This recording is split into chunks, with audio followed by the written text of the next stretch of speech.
Hello, and welcome to another exciting episode of Lost Lieutenant. My loyal listeners, lovely Cox, and any new person here who's managed to find our humble little podcast.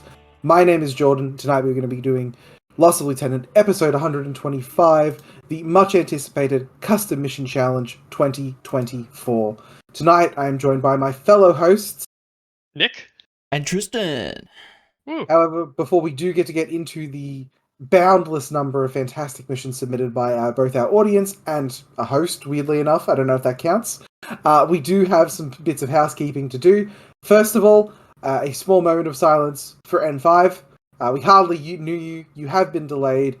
The new date is before the Christmas holidays.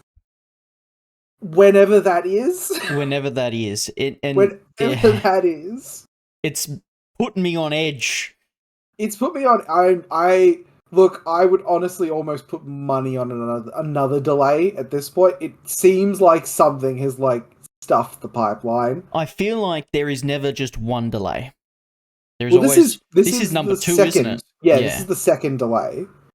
So it'll be a case of I would not be surprised if there was a third delay at this point, because again, Spain's kind of underwater right now. I think we already had it, but there is very much confirmation that we aren't getting a new app. It is just going to be an update of the current app, which is great. The current app is fantastic, and Absolutely. love the current app. However, moving on from that means there is more time for you in our quarterly challenge N5 edition. We are going to make lemonade out of the lemons that CB has handed us. N5 wishlist. Send us your ideas of how you would improve the game for N5. How would you change guided, martial arts, fire teams, new skills, weapons, profiles? What would you do? I noticed we actually got an email from a listener who was talking about wanting, as a new player, being really freaked out by not being able to pre-measure and stuff, and that being a neat thing they put on their wish list, which I think is really cool. I think a really good part of Infinity is the lack of pre-measuring, but it's always awesome to hear about other people's opinions and takes, especially new players, because they usually have very out there takes, which sometimes an indie franchise player just won't have. Yeah, I have been. I have been noticing that some N4 players are kind of gripping on a little bit too tightly. So send us some new ideas that really throw it out there. Absolutely. And going on from that, we also have our N5 first impressions. We are looking to get your battle report from your first game of N5. We want battle reports after a few games of N5. And we want to hear about the most creative ways that you have been using the Operation Sandtrap terrain, which for my money is the best starter set terrain we've gotten to date. I'm a big fan of hexagons. I don't know about you boys, I love hexagons. I would say it's probably better than the old terrain in every way, except that it doesn't stack in itself, and that's the only downside I would have for it. But functionally, it's very good. There are the extra instructions in there for the supplemental kits to it. Yep. So I'm hoping that adds a little bit more modularity. Apparently, that's in the essentials kit. Oh, yep. Okay. Yep. Interesting. Well, jumping off from that, we do now have some upcoming events that we would really like to talk about with you guys. Starting off, we have on November 16th, Operation Last Contact, Operation Thunderchild, and Operation Sunset. Those are in Melbourne, Sydney, and Queensland, respectively. They are 300-point N4 tournaments. They were going to be the last tournaments of N4, but it doesn't. Maybe it's definitely probably not going to be the last tournaments of N4 now. And if you are an Australian, you will notice that those tournaments all take place on the east coast of Australia, and there is a reason for that. As the person overall who has the highest, who wins the hardest, wins the hardest. The most winningest player is in fact going to become the Australian East Coast champion of Infinity. I do have some unfortunate news. Operation Sunset is kaput. It has sunset away. We sunset on sunset? Terrible. Yeah, so we have Last Contact and Thunderchild. So basically, it's a pissing contest between Melbourne and Sydney, and we all know who's coming out on top. Oh, if it's a pissing contest between Melbourne and Sydney, that's just Australia in a nutshell, really. None of the other places matter. The missions for that are unmasking countermeasures and armoring, a godforsaken combination of missions that were not announced until well after Last Contact had sold out because they really. yeah. Oh yeah. Oh, I don't know how. Give us your money, we'll tell you what you're doing later. Absolutely. And we also have the Risky Rollers Annual 2024, 14th of December at the Gaming Arena in North Quebec, Victoria. It was going to be the first N5 event, but there is now an asterisk next to that. Hopefully it will be N5. We don't know. I really hope it will be N5, but we just don't know with the delay and the current climate of Spain. Yeah, the current climate of Infinity. The nebulous release date that we've been given. So I will say I am running that event. We're having Last Contact is the last N4 event. If N5 isn't out by then, I might do freaky shit and run the missions that are in the lore book. Yeah. Or something like that, but we're not playing another N4 tournament. No, totally. All profits from this event are donated to the Smith family, which is a great Australian charity. The tickets are available through the Risky Rollers website. It is a $50 event, but you do get yourself a nice catered lunch. It is a very lovely, charity day type situation. Very good vibes by the sound of it. Gaming Arena is a fantastic venue. And it is fully licensed as well for those of you who have a drinking problem. We also have CanCon in 2025, Infinity Nationals, January 25th to 26th at the Epic Exhibition Park in Canberra Centre. 300 points and 5 rules, unless, of course, there is a third and fourth delay, but the missions are currently TBA. Tickets are available to purchase through the CanCon website. Get on it. It is a satellite event. It is one of, I think, 2 satellite events that are going to be in Australia in the following year. Get on it. CanCon's a great event. Love CanCon. Great guys. We also have upcoming super beginner-friendly tournament at the Squabbling Goblin in Belmont, Massachusetts. Sunday, December 8th. 3 rounds, 300 points, 2 lists, playing Modified Resilience Ops. That is a marathon day of Infinity. 3 rounds of Resilience Ops is a lot of Infinity to play. But I reckon it's going to be a great event. Resilience Ops is a really interesting game mode for sure. And then we also have N5 Startup number 1. Number 0. Number 0, probably not N5 anymore. Sam Benson's going to have his work cut out for him. Maybe he'll let Trent write some rules. This is the 24th of November, 10:30 a.m. The Stone Monkey in Darwin, Northern Territory. 200-point games. Contact Sam Benson. I'm assuming there's going to be some interesting kerfufflery that is going to go on with that, most likely. Yes, Sam, if you're listening, just throw it out the window. Do whatever, man. I'm sure there's something else you'll be able to come up with. We also have a very special upcoming event, Extra Life, a game stream charity event for the Children's Miracle Network Hospitals. The 16th of November to the 17th of November, from 9 a.m. to 9 a.m. EST, which is UTC -5. Challenge Obsequious on TTS is a nice little link there for you to follow, should you so wish. Extra Life is a great charity. I always hear about it all the time, basically. It's always this time of year when you just hear of this extraordinary amount of money being raised for charity. Gamers are great for that. We're not only terrible people, but we can sometimes do something good. Yes. And with all of that housekeeping out of the way, we're going to go get into the Custom Mission Challenge 2024. I'm going to shut up. Nick, this is your baby. Take us away, please. Shut me up. So, did this last year, had an excellent response, and figured let's do it again this year.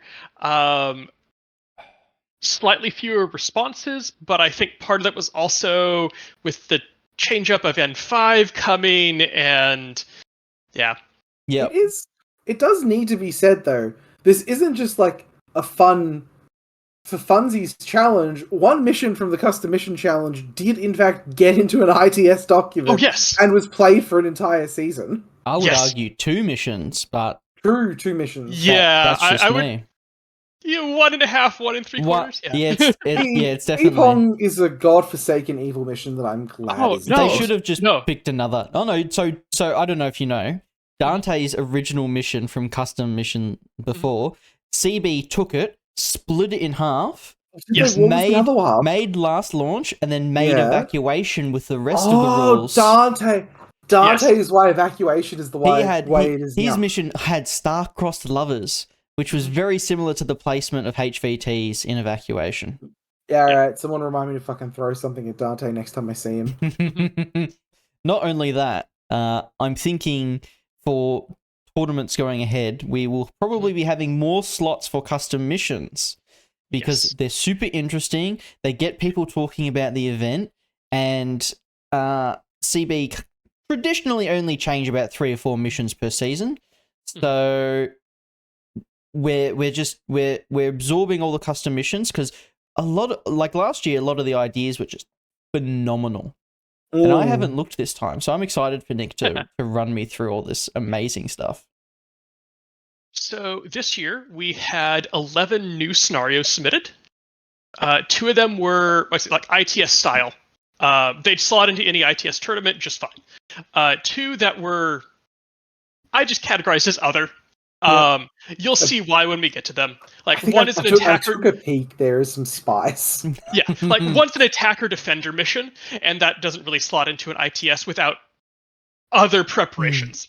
I did read one, and it was very, very, very, very, very different. So I'm thinking other was the right choice for that one. So had 2 updated submissions. So that was Supply Raid and Heatstroke. Won't discuss them in here because it was mostly like small wording tweaks, but they will be updated in the mission packet. I guess I do have to ask, is the update to Supply Raid just the ones that were ran for BCB, basically? Correct. Yes. Yeah. Okay, cool. Yeah. We also had a narrative campaign system submitted with a narrative campaign for it. Ooh. So, yeah, I put out the invite for some narrative scenarios, and someone looked at it and went, I can up that. Let's do a narrative campaign system. That's incredible. Someone looked at that and just went, bet. Hell yeah. Yeah. Amazing. So, for the ITS style scenarios, let's get going. First one we have a Song of Ice and Firefights. So for all these, I made a 1-sentence summary, and then we can discuss it. So this is highly classified, but with tactical objective cards and more player agency in how those are determined. I like that. So this addresses one of the biggest complaints about resilience ops, and that's the setup time.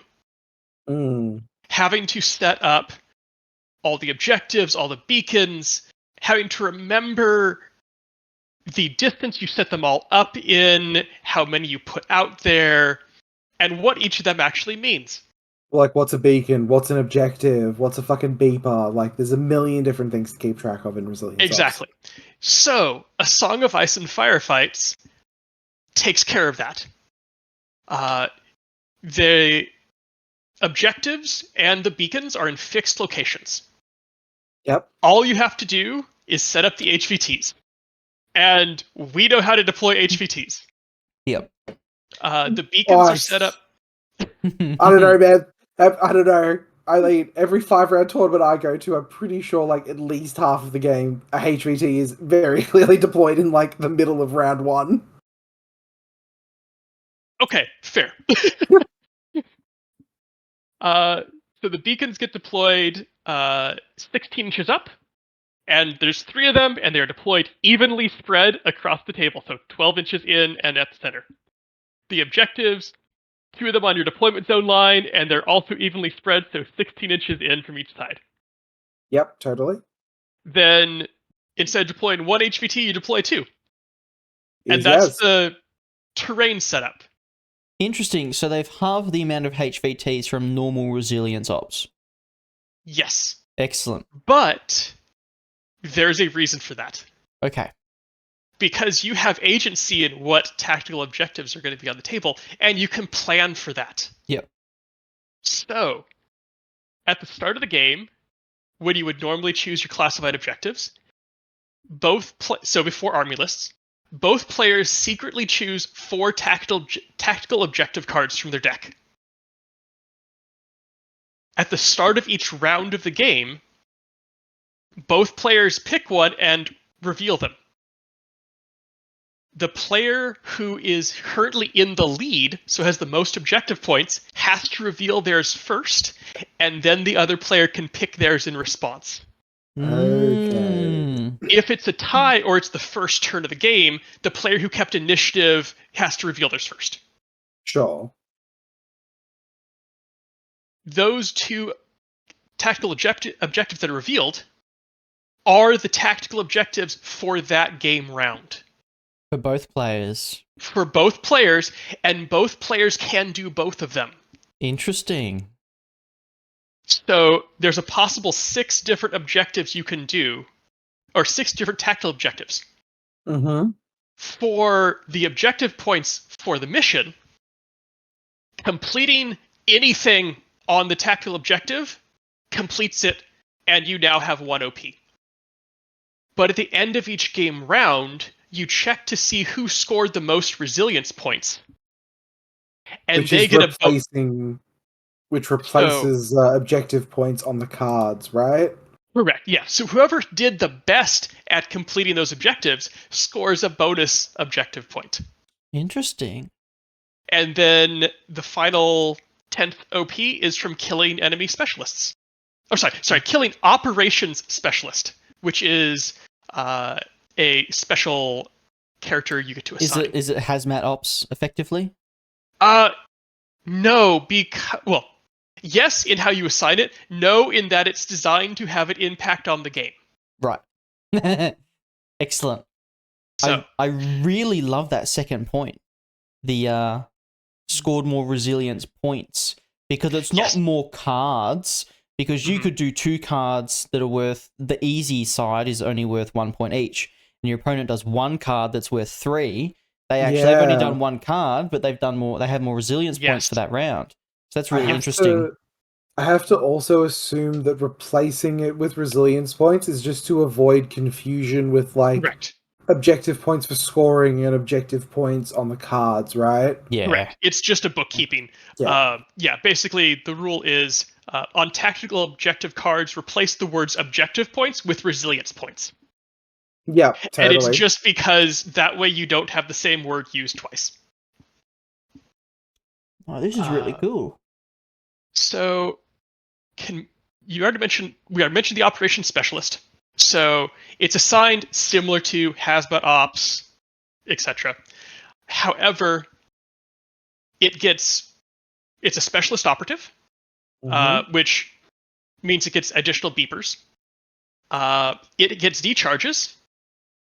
It counts as 10 additional victory points for scoring zone domination. Interesting. And it gets +3 to its whip checks to civivac. So it virtually guarantees a civivac if it's they don't depends count on what faction you're playing. Yeah. But I like it in that it makes that model a more meaningful choice. It's not just who gets decharges. It's like, okay, now do I want to pick something that's going to be up front, because then like I've picked a bunch of zone domination cards and I want to try to score that, or get them up to help civivac? Do I want to keep them back so they don't get killed for an objective point for my opponent? It makes a Magariba guard worth like 100 and something points for dominating a zone too. Oh yes, 115. Yeah, something fucking stupid like that. That's so good. Just a small point. Is there a limitation on markers for assigning that? Is it similar to hazmat ops? It is similar. They're not allowed to be in marker state, and they have to stay as a model, not a marker. It can't be a remote, and it can't be a remote or irregular. So you couldn't make it Norkius and then impersonate him. Correct. So same restrictions as hazmat ops. Ag seemed like a really good fucking operative. Guys, if this is what you mean by modified res ops, I'm down. Yeah, I'm chill. This is sick. This is I really guess. nice. Okay. There's one additional. Because it's possible for the same card to be picked by both players for the same round. Hmm. If that happens and you satisfy one of them, you automatically satisfy the other. Oh my god. Okay. But because the cards are picked sequentially by the player, and the player who Yeah. gets to select with more information is the player who's down on OP, they have the option now, if they both had the same one in their hand, and the player who's up flips theirs, the player who's down could now go, I think I can outdo them on that and jump ahead. Let's duplicate that and double down on that card. Yeah. Okay. I have a question about the process. Yeah. So you pick you pick your 4 hidden cards before you know turn order and initiative. You pick them before you choose army list. Yeah. So at Okay. the same time, you would normally draw classifieds. Yeah. So you know what your opponent's faction is, and you know what table you're on. Yeah. Mm. All right. And because you pick 4, and you're only going to use 3, so you have flexibility, and you're not going to be stuck with one in the end. Yep, totally. Yeah, I'm just thinking because there's a lot of cards that are really good for first turn, and then there's a lot of domination cards that are really good for second turn, but you're not sure if you're going first or second. Yes. Yeah. I think it's a really interesting way of negating the power that you generally don't want to give players with missions in choosing their own objectives. Yes. Because you're competing with your opponent. Mm-hmm. And I assume it's a lot harder to sort of lock people out of objectives than it was in something like Highly Classified, the sort of other alternate take on Highly Classified that I've seen before, where you could lock an opponent out entirely, basically. This seems like a really cool way of, like, you're not going to pick the same objectives every time, because if you double up, that's really risky, and I like that. Yes. Yeah. What I really love about this, furthering on from your point, Jordan, is that you're going to pick your objectives based on your opponent's faction and the table as well. Yes. Which is and the other thing about Resilience Ops that just kind of makes it for me is that you don't need specialists to do it, so you're never locked out of a game. So yeah, giving tactical choices just it was a match made in heaven for this type of game mode. Oh yeah. And you can do stuff like set up the objective you know you're going to pick next turn that your opponent doesn't know you're going to pick.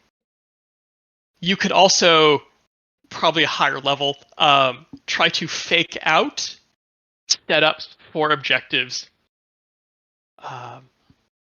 So you could do stuff like start getting up to threaten their HVT, and then on your next round, plop down an HVT tactical objective.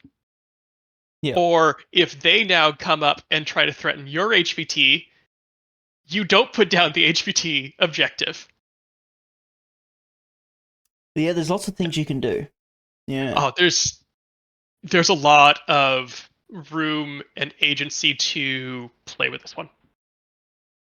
Yeah. No, this is super interesting. God damn it. Definitely starting off on a very strong one. Yeah.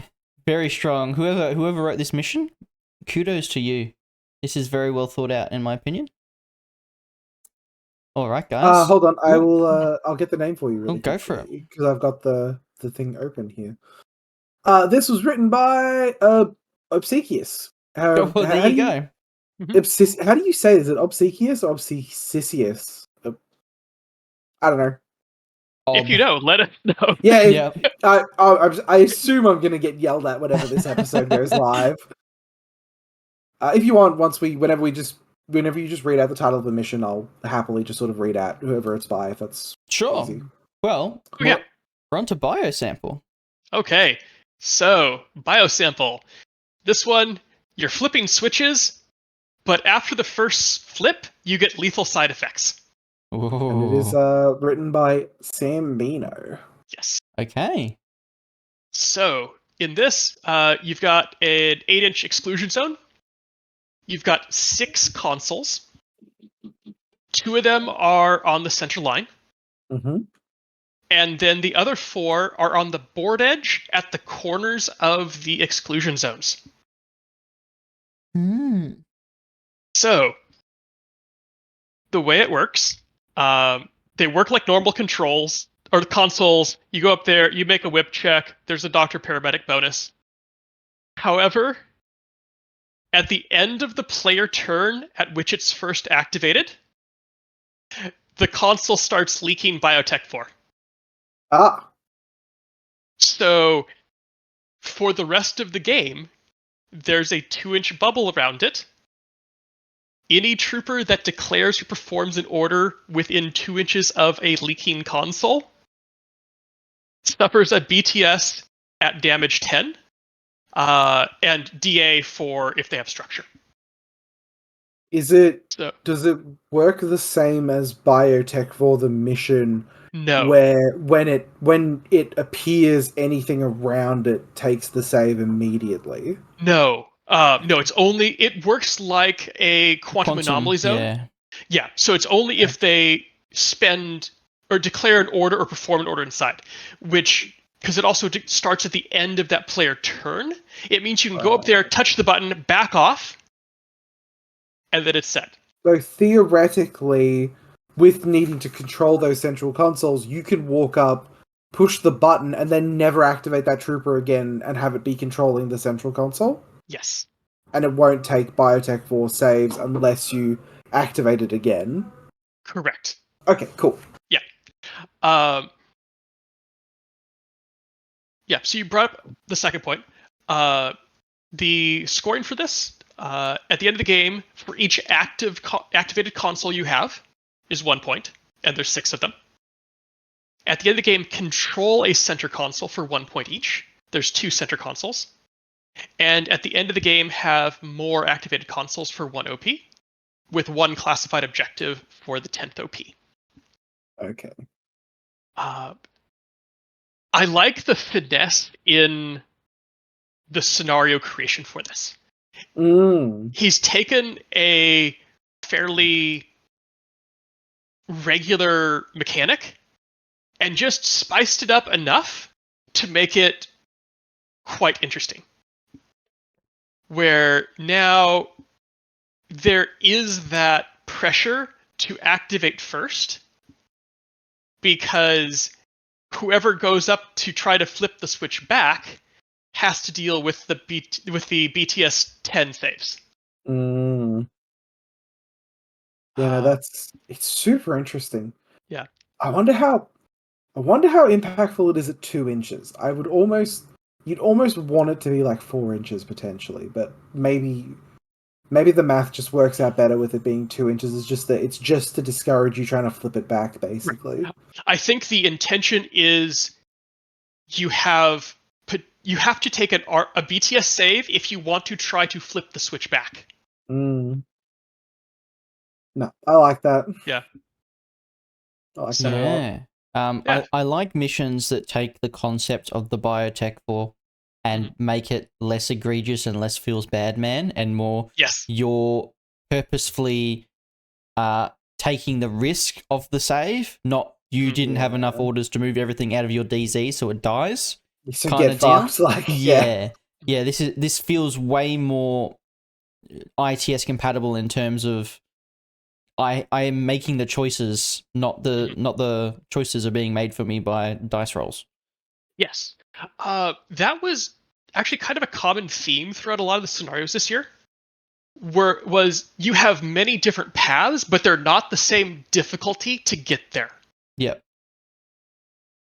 I like it. I think this is really really cool. I think there's a lot of finesse here. I really like missions like this where you're using a lot of consoles. It's why I like supply rate a lot too.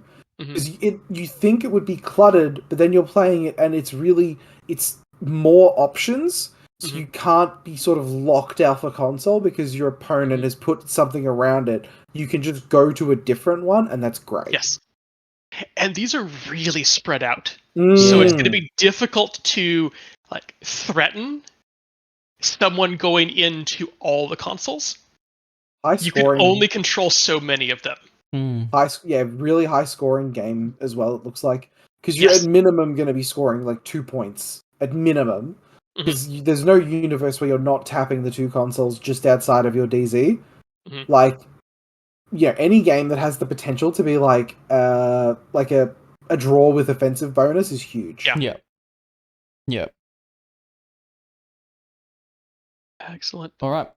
Just to clear it off, I always like having a single classified in missions like this because it means that you have the option of just adding that little extra. If your opponent maybe fails some rolls and is forced to use extra orders to press buttons, you have the option of doing classified, putting them slightly on the back foot, but only by 1 point. So I really like classifieds here. It kind of breaks the tiebreaker. Yeah, Yeah. Definitely. Cube Raid. Oh, next up we have Cube Raid. Submitted by Genghis Cohen. This one, brief summary: kill HVTs and flip a switch in the opponent's DZ. Although that really doesn't do the mission justice. So, board setup: you've got a console in the center of each deployment zone. And you've got 2 HVTs per player that are both designated targets. You want to kill the designated targets for 1 objective point each. When they die, the player that controls that HVT places its cube somewhere in silhouette contact with it. So, if you go up there and melee them, the cube may appear another base away from you. It also adds a little bit of tactical deployment for your HVTs, because you can deploy your HVT where 1 base away from them would be in a more awkward position to place the cube. So that's it. Once the cube's on the table, you need to go up there and harvest the cube.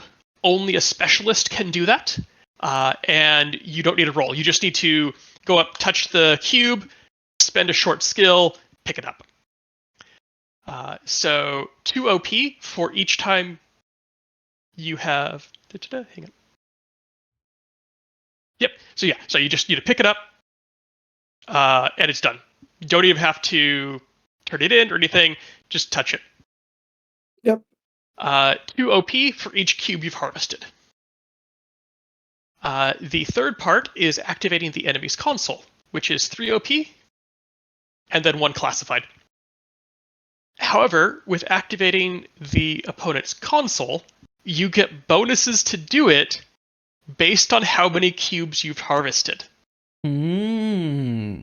So it starts out as a normal whip check. If you've harvested 1 of the cubes, you get a +3 to the roll.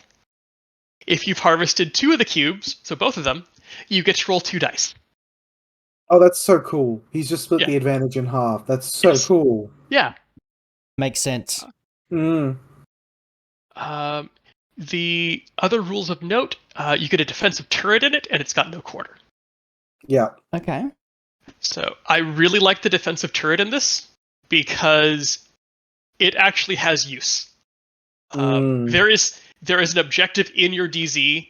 It can deploy in your DZ and help protect it. My first feeling, and this might be completely off the mark, but I feel like maybe this mission would really love it if you removed the restrictions on deployment for HVTs. Just because if you're going second, sometimes you don't have many places to put HVTs if they follow the general HVT standard deployment. And they could be extremely easy to kill. And then maybe in Eclipse Smoke and turn 1, you've got at least 1 cube. But it might be super interesting to be able to put it on a bridge and overwatch it with a fire team or something like that. Okay. So not so much removing where Well, they not deploy, where, but but being able to put the them on height. buildings, or maybe Yes. being able to put them prone. I'm not sure. You'd have to think with that. probably not. Yeah, I feel like there Probably might not- be some feels bad mans with certain tables, which isn't the mission's fault. Yes. But yeah, just a thought. Yeah. My thought that I had on this, I would make one small change, and that's a -3 whip to activating the enemy console. Yes. Yep. So the baseline is a -3 whip. If you have one cube, it's now a flat whip roll, and if you have two, it's 2 dice. Yep, I love that. So I think, it's difficult, fair, and almost guaranteed. Yep. No, big fan of that. I like that change.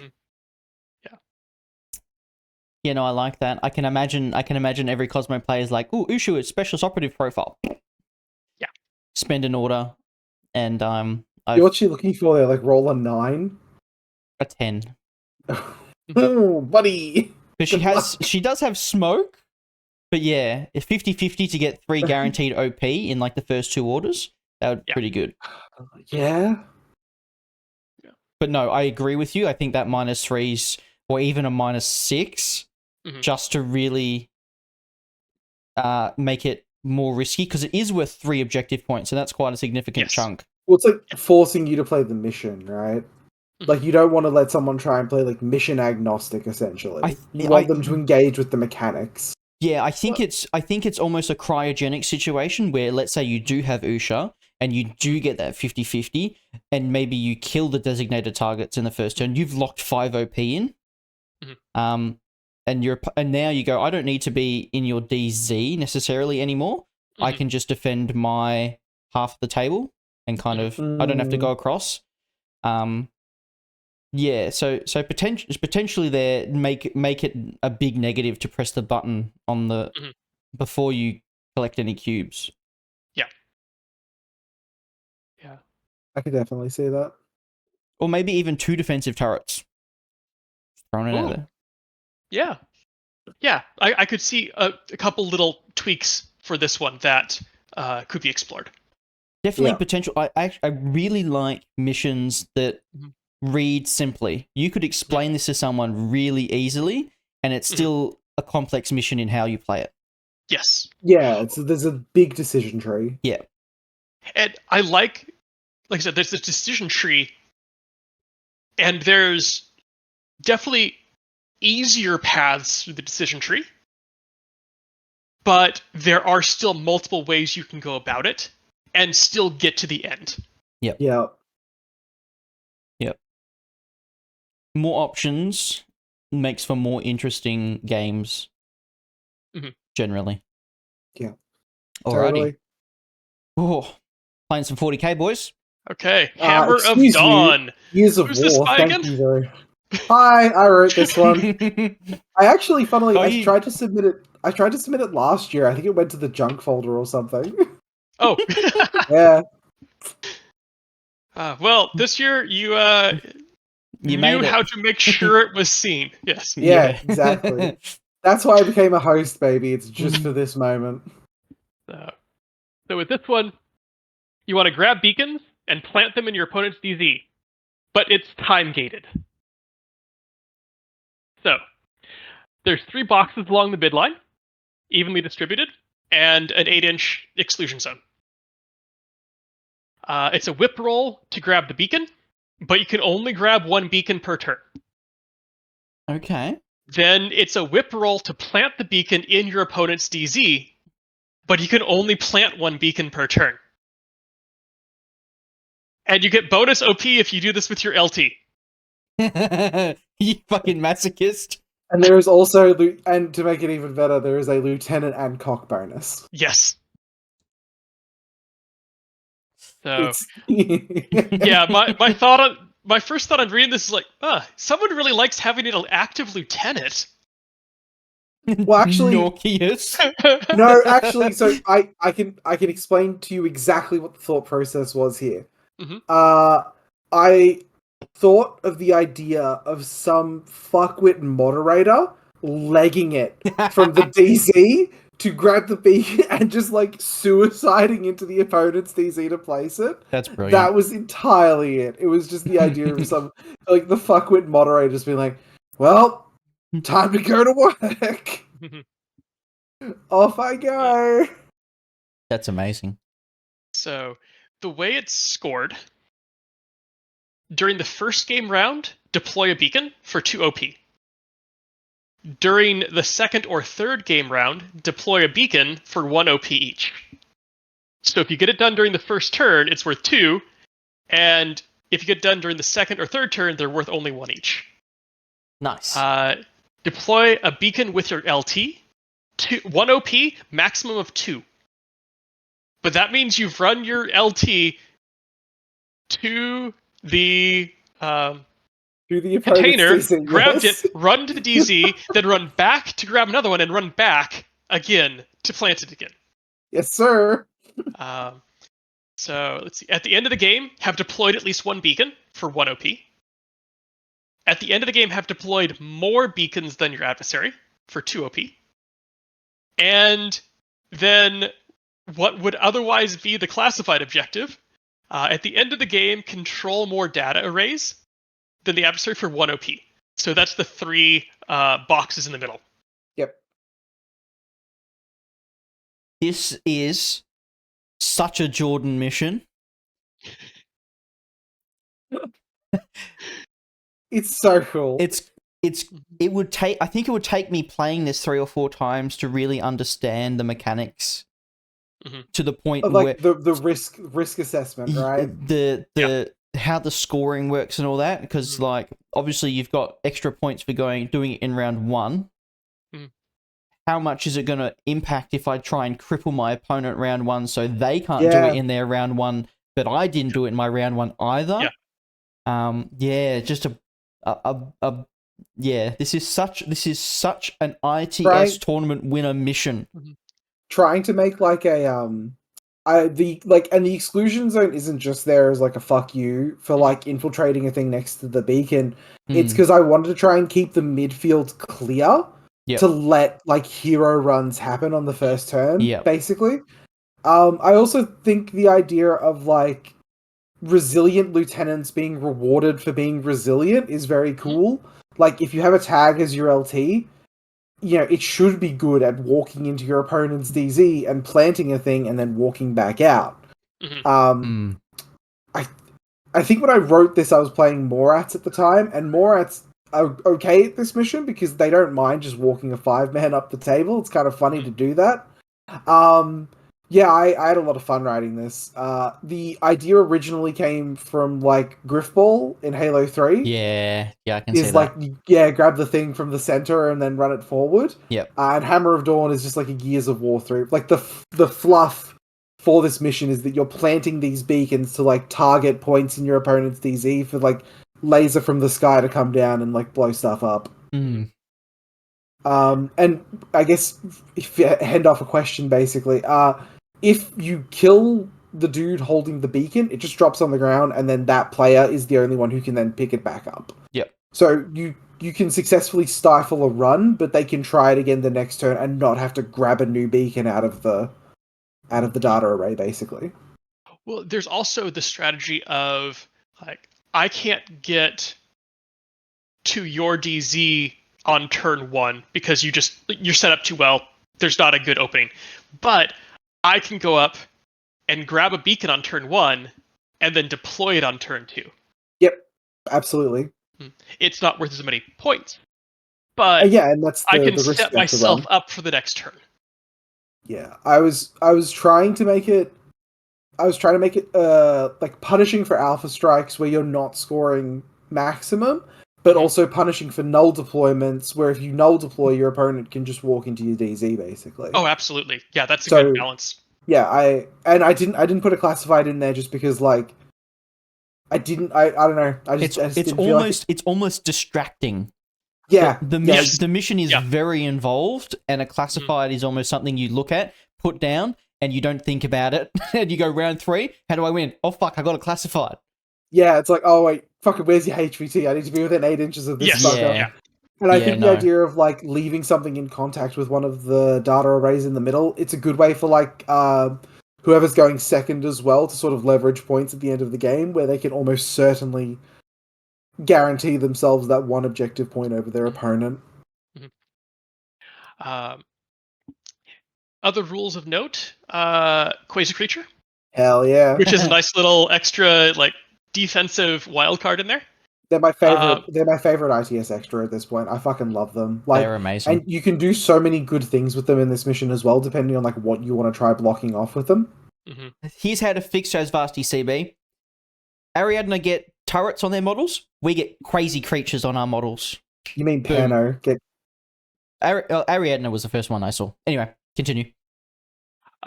It also has the oft forgotten Evo hacker bonus. Oh yes. And I say this because last weekend I played 2 missions with an Evo hacker bonus and remembered it at the end of the second mission. Yep. It's in there for very obvious reasons. More orders is more good, basically. Like, yeah, I enjoy having the Evo hacker bonuses in there as a spice. I think it's great. I think it's especially rewarding for factions like Aleph with Scylla, where like having a model like Scylla generating that additional order is just 10 out of 10. Mm-hmm. Yeah, no, it was not. Yeah, this mission was not designed with the idea of like active lieutenants are great. It was designed to make a moderator run 40 inches up a table. That's a good idea, though. That is a great idea. Alrighty. Hey, next up, we have Mega Turret. So, Mega Turret. What if looting and sabotage, but with a really, really, really beefed up security system? Fucking Heimerding has been working on this shit. So, this is submitted by Average Dave. So each player has a Mega Turret, and they deploy it somewhere touching their DZ zone line.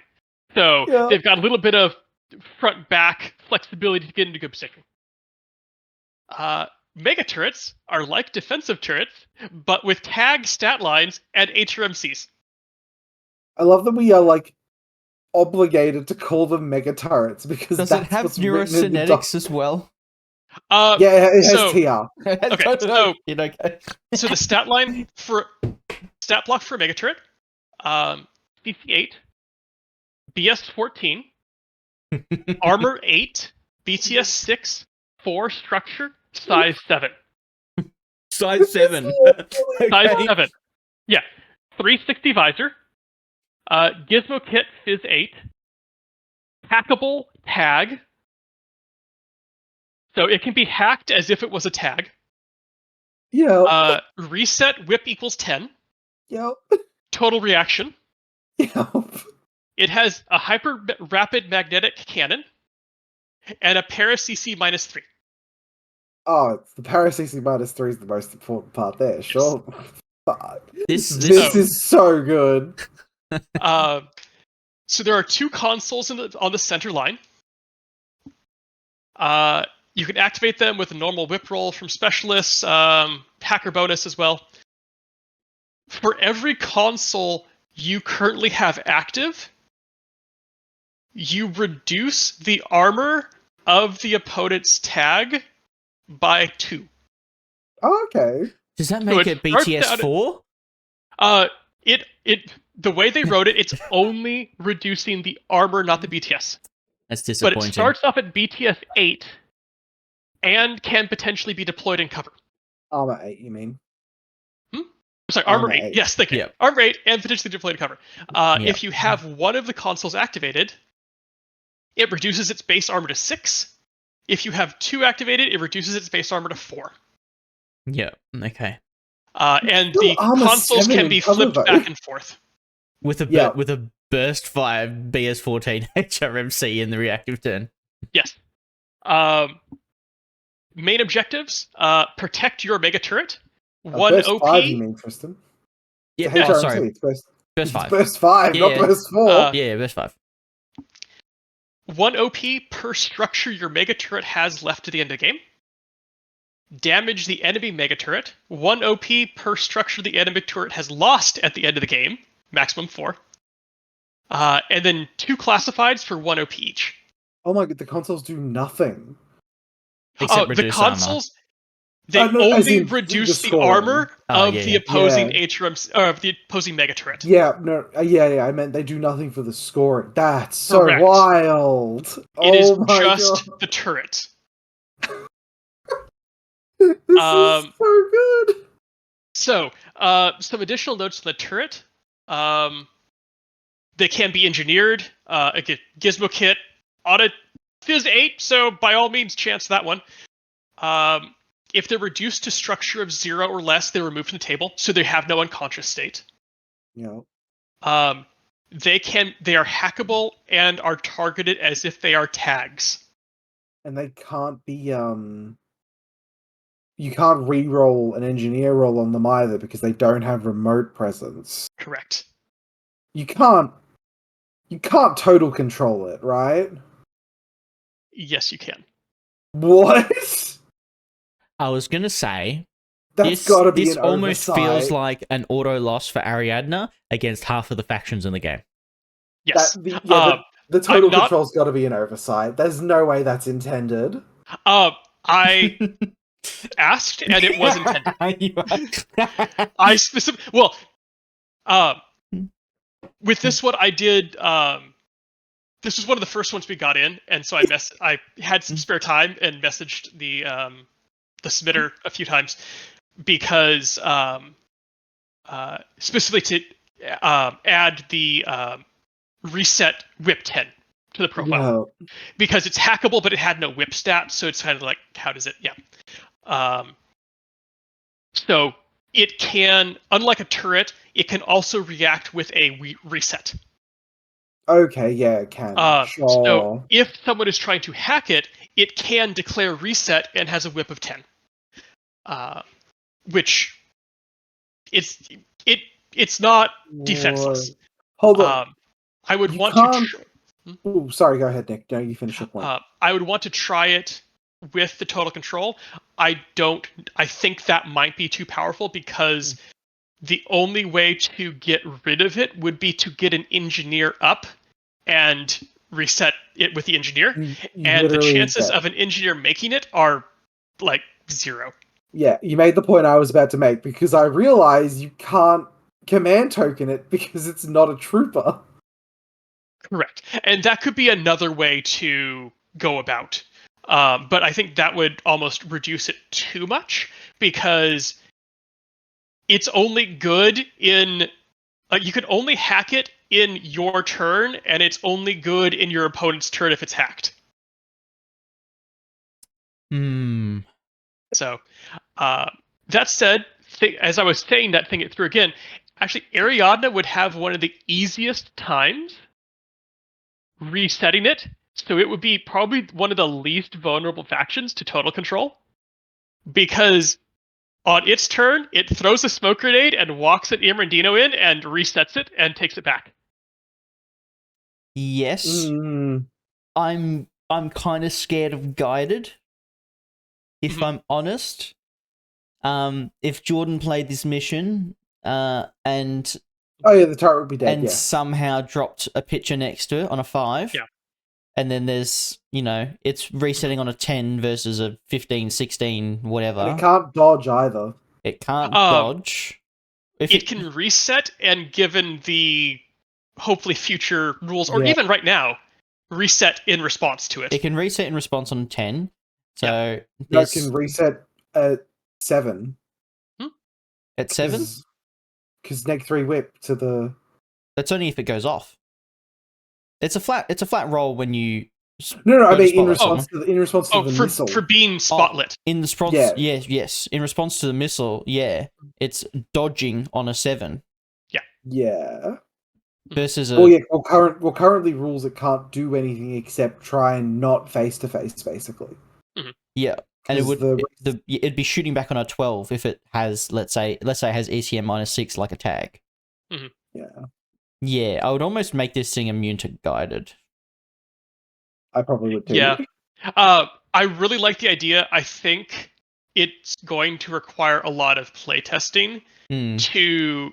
on a broader scale in multiple metas to fine tune the hackability of it. Mm. I think making it hackable is a good call because it provides an alternate kind of route in, but there's going to be a lot of niche combinations that will need to be tested and found, and I don't think that's something you can find testing in your local meta. I almost feel like, since this mission is so balls to the walls, that you make a custom hacking program for this mission that almost weakens it. So it reduces its BS, maybe reduces the burst to 3 or something like that. Yeah. Or there's precedent for it as well with Mind Wipe. Exactly, yeah. Yeah. So you can shoot a picture and, maybe the program only lasts a turn or maybe it's easy, whatever. But then you weaken the turret and make it a bit easier, but it's still, BS 12 at burst 3 with the HRMC or something like that. I also, in the discussion with the submitter, I did add a rule to it called minimum game size. Very true. Due to the power level of Mega Turret, this mission should only be played at 250 or more army points. Because I wanted to make sure that someone didn't go like, let's play a 150-point game of Mega Turret. You go first. The most important model of the table is the turret. Yeah. It was really funny. So a small table is 32 inches long. DZs are 12 inches. So there's only... That's always in good range. There's only 10 inches between them. And if you put them on the outside of the DZ, like touching the outside DZ line, they're like nearly 2 inches fat or 1.5 inches fat. So they're only like 7 inches away. Yeah. Fucking kaiju battle. Jesus Christ. I love the concept. What a fucking mission. I love this. This is so fucking quirky. Yeah, I really want to see this played more and then the hacking fine-tuned. I wrote one of the missions in this. I want to see this go in the fucking ITS document, not mine. This is reminding me of Lewis's mission from last year. Yeah, this would melt brains of like competitive players trying to break this. Yeah. Because looting and sabotage is a very it's bad. It's not a good mission. It's very hit and miss with players. They either enjoy it or they absolutely hate it. And I think this would grab a lot of those players who absolutely hate it and go, okay, I'll give this a try. And Ivory's absolutely fed me the fucking haterade on looting and sabotaging, and I'm on their side now. It's not like the being able to walk up and put a decharge makes that mission the worst mission to play. I think with that little tweak, like make it so the ADS would fire against placement, or just you can't place a decharge; it has to be face to face. Yeah. Yep. Yeah. No. 100%. Did we mention, guys, we're running a custom tournament with some of these missions? Just saying. Oh. Well, it's like there's no point even just like debating on it. Like Mega Turret's gonna be one of Mega the Turret round 1. 100%. Round 1 has got to be Mega Turret. We post this event, and people who haven't watched this episode go, "Ooh, Infinity Tournament! Look up Mega Turret, Hammer of Dawn." I don't know. I reckon Mega Turret as round 3 might actually be the call. It's all right. I think it's going to depend on what else is a round. Oh, yeah. I think so. It's just congratulations, Average Dave. Fucking, this is the most sure thing mission for the fucking any mission that really gets you thinking about how do I break this with list building is great. Yes. Yeah. How do I cook this? Yeah. Like, I think as soon as you add the rider about guided, I think this becomes a super interesting mission. Mm-hmm. And probably total control. I think total control. Yeah, total control. Yep. Total control and guided are the two levers I think you need to pull, and that removes 90% of like the cheese. Mm-hmm. Yep. All right. Yeah. Why does it have MSV1? It should have MSV1 too. I did think of a really silly idea. Whenever you press a console, so it reduces their armor by 2, but then your mega turret gets a panoply roll. So you can pull MSV1 on a 9. No, give them 6. You give it fucking. Hey guys, I got my free ITS mission cutter, but it has a HRMC and 4 wounds. Oh my god. I have a damage 17 HRMC. Resets at almost the same number as a cutter too. Yeah. Ooh, the cutter. Oh my god. Fucking god, this is broken. 0.03 cutter, boys. And you get 2 of them. So what, you pull Mim 6 and MSV1, you're like, this is what the Jaith was supposed to be. Oh my god. Oh, be still my beating heart. Holy shit. Okay. What a time. Next up, we have. Did I? Okay. Nope. QASIT Zone? Nope. I typoed in the slides. Excellent. Okay. We have QASIT Zones, which stands for Quantum Anomaly Spatial Integration Terminus Portal. Oh, okay. It's meant to be an S on the. It's meant to be an S on the slide. So, yep, totally. Basically, set up and use teleporters, and then control quadrants. No. Yes. Okay. So there are 4 QASIT portals, 1 in the center of each quadrant, and the portals start off and unlinked. Yeah. There's 3 consoles along the midline. 1 is in the center, and the other 2 are 4 inches from the board edge, so a bit more spread out than normal. Yeah. There's also an 8-inch exclusion zone. 100%. So, when you activate one of the consoles, if you have made, you can't. If you've made your whip roll, you get to choose one of 3 things: link 2 portals, strengthen a link, or reverse a link. So the first thing you'll have to do is link 2 portals. You pick 2 of the portals on the board that aren't yet linked. So the first player to do it gets to pick, and the other player gets the remaining 2. You pick one as the entrance and one as the exit. They have to be on opposite sides of the board. So you can pick like your left and your opponent's left, or your left and your opponent's right. But you can't pick your left and your right. Okay, so you can't link the ones outside your DZ. Correct. You have to link one on your side and one on their side. And you get to pick which one is the entrance and which one is the exit. Oh my god, it's not 2-way, it's 1-way. Oh my god. Correct. The second thing you can do, if you activate a beacon or one of the consoles, is you can strengthen the link. That increases the number of models that can pass through in one order. So you can coordinated order, or like duos can walk or just through. a link team could just go. So, I guess the third thing you could do is reverse the link. You swap the entrance and the exit. Oh my god. Okay, so to go through and activate a linked portal, you have to be in silhouette contact with the portal. Uh-huh. You use the move short skill, so the normal move short skill, and that will take you from silhouette contact of the entrance to silhouette contact of the exit. It's not a whole order? It is a short move skill.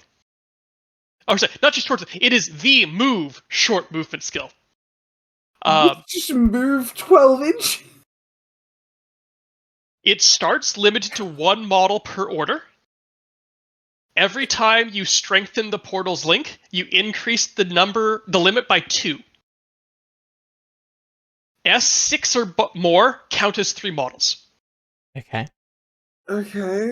So you can't send a tag through until you've strengthened the link at least once. It also means that if you strengthen the link twice, you could potentially send a full 5-person core through. Right. Okay, don't. I'm gonna make a guess here. If this mission has a hacker bonus over an engineer bonus, I will hunt down the fucking author and I will throw him out a window. It has an engineer bonus. Yes. Good job. So, each of the consoles can only be activated by a given player once. But they can be activated by your opponent as well. In which case, both count as having it activated. Oh, so it's the same as Supremacy. Supremacy. Correct. Or But that means that if you go first to start activating, you establish where the links are, and you can start to strengthen links and get them going toward your opponent. But you have less times that you can modify the portals after that, and your opponent can react with more modifications than you can. If you hit 2 portals on the first turn and your opponent reverses the fucking entrance, oh my god, you will get fucked. So you almost have to save one of your console activations to reverse a portal if necessary. Activating the first portal is so bad. No, activating the first portal has the benefit that you pick which portals are linked. Yeah, I get that, but like it's so bad. Yes. Like your opponent gets to screw you so hard. You have one less console than your opponent, functionally. Yes. Oh my god. So, this is wild. Now that you know the mechanics, I can take you through how you score the mission. Please. So, activate a beacon, 1 OP each. And remember, both players can activate all beacons, so 3 total. At the end of the game, have sent at least one model through a QASIT for 1 OP. So basically, you've used the mission mechanic. Congratulations, 1 OP. Yeah. At the end of the game, have sent more models through the QASITs than your adversary for 2 OP. Well, that's going to be a head fuck for bookkeeping. At the end of the game, have sent the same number through for 1. At the end of the game, dominate at least 1 quadrant for 1 OP. Dominate more quadrants for 2, or dominate the same number as your opponent for 1. Right. And then there's also a classified. There does not need to be fucking classified in this mission. Probably not. I think I agree with Tristan's. One of you. Your previous statement about at some point. Hammer of Dawn doesn't need it because it's yes, you don't need that classified because it's enough to manage already. So to do basically minimum scoring on this, or the minimum scoring you can do and still lose, you can have all 3 beacons scored, have sent a model through, dominate at least 1 quadrant, and do your classified. You can score 6 OP and still lose this.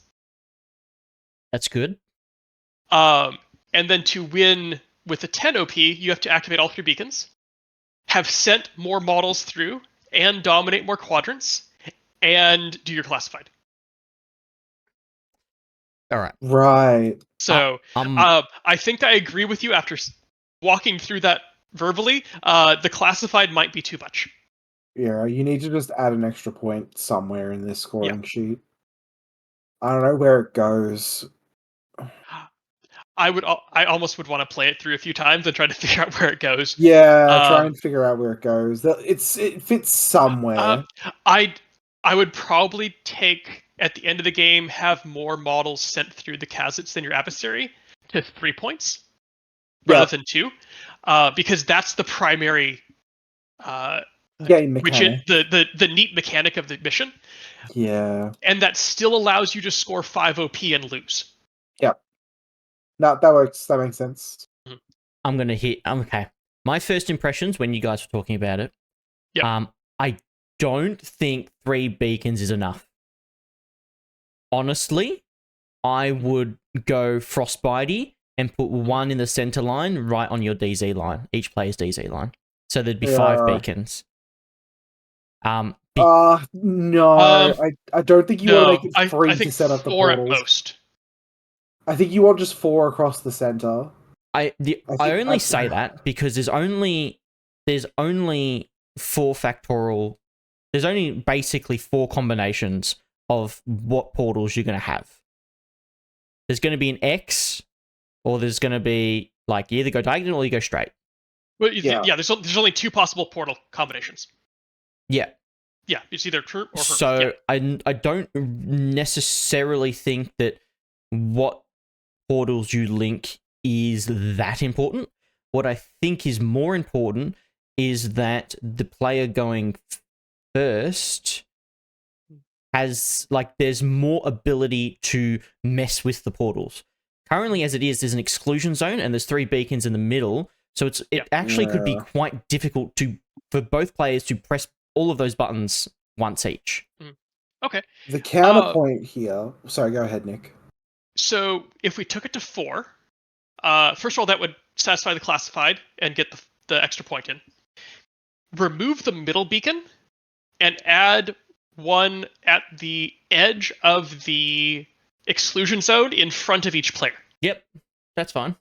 Yep. So each player has one more easily accessible, and then one on the far side, and it also makes that 10th point mean you have to go over and push a button on the opponent's side. Yeah. Yeah, because just what I'm thinking, there's 6 maximum button presses, and that would be quite order intensive over the course of a game to get 6 button presses. 2 of those button presses... It's 3 per player. Yeah, so there's 6 button presses for the entirety of the game. Okay, yeah. Realistically, 2 of those are going to be connecting portals, although you might only want to connect one portal. Right. But then there's so many mechanics with the portals that I feel like you don't have enough opportunity to mess with them. Yeah. Yes. Okay, I see your point. Because if you link one pair, you can strengthen it once, and then you have to save your final one to reverse or reverse the other one. Which means all 3 of your button presses are effectively dedicated to one set of portals. Yes. Okay. And if you went to 4, with each player getting one kind of favoring them, you'd get the same 3 pushes, with the emergency 4th push that you have to get in, like, across the board to do. So it kind of means that you don't have to save that 3rd push to reverse a reverse. You could save that as a... I don't want to use it, but at least it's there if I need it. Yeah. So the issue that I can see here is that because it's entirely end of game scoring, you can just not engage with the mission for 2.5 turns. Yes.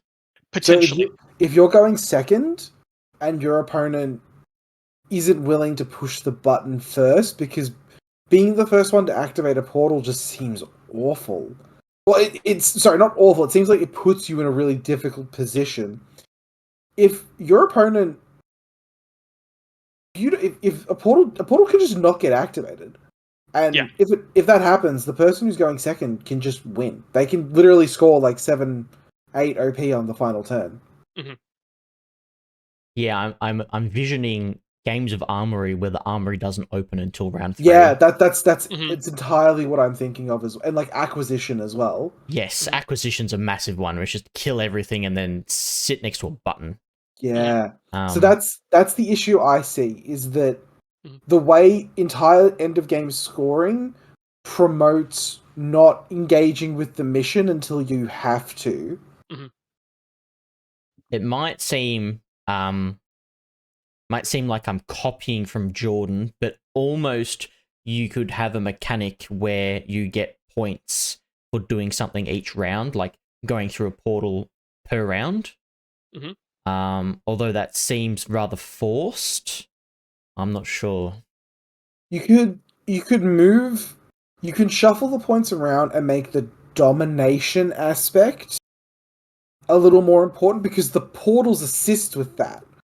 Because you can, to dominate a zone, you like link a portal and then you just throw a guy through it, and suddenly you're in a zone you weren't going to be in previously. which helps differentiate it from like other zone control type missions, where you can just make a guy appear in a zone, basically. Yeah. Thinking on making it for consoles, I like that because having one closer to you than the portals means that you can use the portals to advance. So if you've got one that you could almost guaranteed get to on like one order on turn one, go there, touch that. Now send something up and leapfrog it through a portal. Yeah. Because right now, it's going to take more, if they're all in the middle of the exclusion zone, it's going to take more work to get there and activate it than you'll get back from moving something through the portal. Yeah. That's a good point. But if you've got one early on that you can activate, you can then use that to take ground to shortcut across and potentially even use that to then backtrack and activate other consoles. I'm also kind of worried because there's 3 points for dominating at the end of the game, but second player has an even bigger advantage because of the portals. Yes. It almost with like a single order, an opponent could, reverse the polarity, and basically have minimal risk, I want to say, because it's only a short skill, so you get to face whatever's shooting at you when you come out of the portal. So, and it's not just second player who's got some really cooked shit going on either. If you're going first, like, you could, because it's what, like 16-ish inches of free movement, basically, between portals? It's about 16 inches of movement, right? Give or take? It's 12 inches. It's 12 inches. forward, Sorry. but then diagonally, it would be more. Okay, it's 12 forward or 12 directly forward is what I'm sort of thinking about here. Like, you activate throw out the logic I was talking about before of like activating the first portal is terrible. Activate a portal, send your most killy piece through the portal. Like, your hackable heavy infantry is just ignored all the Morans in the midfield. Your opponent needs to fuck their deployment to stop you, basically. Like, if they null deploy, it doesn't matter that they've null deployed because you've saved like 3 orders traversing the midfield. You just appear in outside their DZ, basically, and then walk into their DZ and start killing everything. Like, oh, hold on, bears aren't S5, are they? They're S6, right? They're S6. Oh, thanks. You'd have to press 2. So you have to press 2 buttons to get a bear through. Okay, that's good. Or a tag or anything. Yeah. But I like Achilles, Chefskin, Norkius. Take your pick, basically, from other extremely killy Pete. That's scary. That is like going second seems like really favored, but like if you try and null deploy in this mission, I feel like you might just get run over if your opponent has any idea how to attack. Yeah, I don't think it's favored because you're only getting 3 points for dominating max. Yeah. 3 points isn't enough to swing an advantage if your opponent can. I'm also thinking about like the portal advantage as well of like having the extra thing and not and having to engage with the mission less. Yep. Is why I'm sort of thinking going second is kind of favored, but if your opponent has any idea how to attack, you like there's a solid chance the game just ends on the first turn. Like 12 free inches of movement. Like, it's not even a full order. Like, you don't even have to worry about what happens when you come out of the portal because you still get to shoot. Or if they null deploy, you get to move. You probably, well, I don't know. You probably move your second move value. That seems more fair. Yeah. 100%. But you could, it does actually turn into 16 inches of movement then, essentially. Yeah. It's 12. It'd be 12 plus 4. Yeah. For an order. This is so interesting. It's interesting. I don't know what's better. It's a cool concept. I feel like if people dedicated to play this, they might get frustrated easily. think Um, I think the changes that stand out to me are we add remove the central beacon and then one outside each DC on the exclusion zone line. And the scoring needs to get moved around to where there is like in the game scoring and not just end of game. Those are the two things that sort of stand out to me. I don't know about you guys though. Well, if there's 4 beacons there, you can lock in 4 objective points mid-game. Because those 4 console flips can't be reversed, and you've immediately locked in an OP. Yeah, I'm kind of worried for what Jordan proposes though. Like if Ivory played this, Ivory would press a button and just throw Hippolyta through the portal. That's the it's a mission that has the outs to be really bad going first and really bad going second. Like there are some real non-games that can come out of a concept like this. There are some matchups that are decided with the LT roll. I love missions that get me to think about the game this sort of nitty-gritty though. I think there's something here. I think there's something really cool absolutely. here. There's something super cool here. It's just I think people maybe tend to undervalue how strong free movement is. Yeah. And 12/16 inches of free movement with that second move skill is just having your second short skill active still when you come out of that portal is really scary. Like not being afraid of what's on the other side is like I've got some concerns there.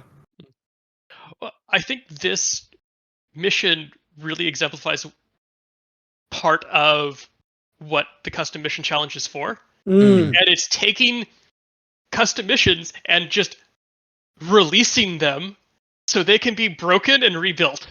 Yeah. I'm surprised Jordan hasn't mentioned it, but I think something that would really, really, really help is a QASI creature. And let you deploy it in the exclusion zone. I would put I would put a QAZ creature, I would put sadness zones in this mission. Honestly, I would go like the whole 9 yards of like the defensive mission options. I would do QAZ creature, I would do sadness zone, and I would do a turret as well. Just like for a little bit more you just want to make it as hard as possible. Its own defense, yeah. Yeah. Like you just want to make it difficult for your opponent. Because this, oh man, 16 inches of free movement is just like, and then even on the other end as well, going second, like if your opponent, you manage to blunt the attack, or your opponent doesn't quite get it off the ground because sometimes you just slam your head into a button, right, and nothing happens. Like, if you're as the person going second, you aren't obligated to engage with the mission at all. Yep. Like your only reason to go to hit the button on your first turn going second is to either reverse polarity to fuck your opponent, or it's to set up a link of your own because you see an alpha strike for you. Wow, what a mission! This is wild. Yeah. I feel like we've come 360 because now I'm thinking if the first player presses a button and does an alpha strike, if the second player uses their orders to either flip or make a new portal or whatever, you're even further behind in terms of stuff. So you probably don't want to fuck with the portal. If you're going second and you've had 3, 4, 5 models die from an alpha strike. Because there's still an exclusion zone. It's still going to take you 3, 4 orders to go and press the button just to flip the portal. If there's one on your exclusion zone line, I guess that's different. But I think it needs the one on the exclusion zone line. Yeah. I think we should probably, for now, we should talk about the mission as written. Is where I'm at, because again, it's not our mission. It's It's sorry. Let me just get back to the person. It is David. It's David Hart's mission. I think we should talk about it as mission as written for now, at least, because the exclusion zone matters hugely in terms of getting to actually hitting a button. Yeah, I'd almost ignore. I'd only press the buttons for objectives. Like I wouldn't actually care about the portal. If the buttons are in the center line and the portals are behind me, the only thing I can think of is you move up your member, you press the button, you make a portal starting from your opponent's DZ and going back to yours. You do a couple alpha strikey things and then you run away. Yeah. Oh man, I didn't even think of that. Yeah, you just link it in the opposite direction. Yeah. Oh wow. Yeah, no, that is totally something you can do. Wow. Well, look at as is. With the beacons being 4 inches from the board edge, I think parachutist specialist. Yeah. Because, well, given current ITS rules that look like they're staying, of being able to drop being able to ignore the exclusion zone for one AD model. Yeah. You drop a parachutist on the side who goes up and flips the switch. Carlotta's an engineer, right? She just fucking breaks this mission. I'm not. She is, right? She's an engineer. Wow, There's a what a couple mission! ones like Knight of Santiago Hacker. Mm-hmm. Pop him down. Well, I'm just thinking of Carlotta because she gets the mission bonus. Oh, of course. Yeah. Mm-hmm. Wow. I want to hear what the listeners have to say on this one. Yeah. Like, who is going first or second better? Like, I don't know. No, I think you have to play it a dozen times. Yeah. Yeah. Wow. All right. Interesting mission, guys. I think we have to move on though. This episode's a fucking banger. I'm having so much fun. This is great.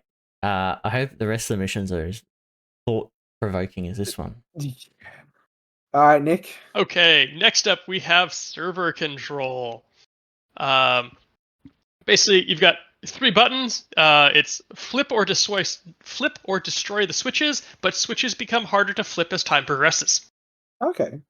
So, 3 buttons on the midline. First activation of the button is normal. So normally you just whip check, get hacker bonus.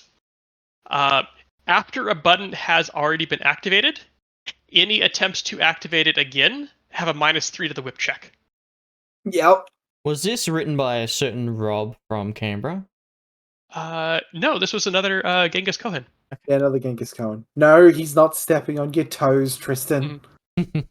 So, on top of that, you can't flip a switch on turn 3. Right, you can only destroy it. So you stepping on my toes. Hang on. Well, it's a different guy, 3, though. Yeah. If the console has not been activated at all, you can still activate it on turn 3. Okay. Right. But if it's activated, you can't flip it on turn 3. But you can destroy the consoles.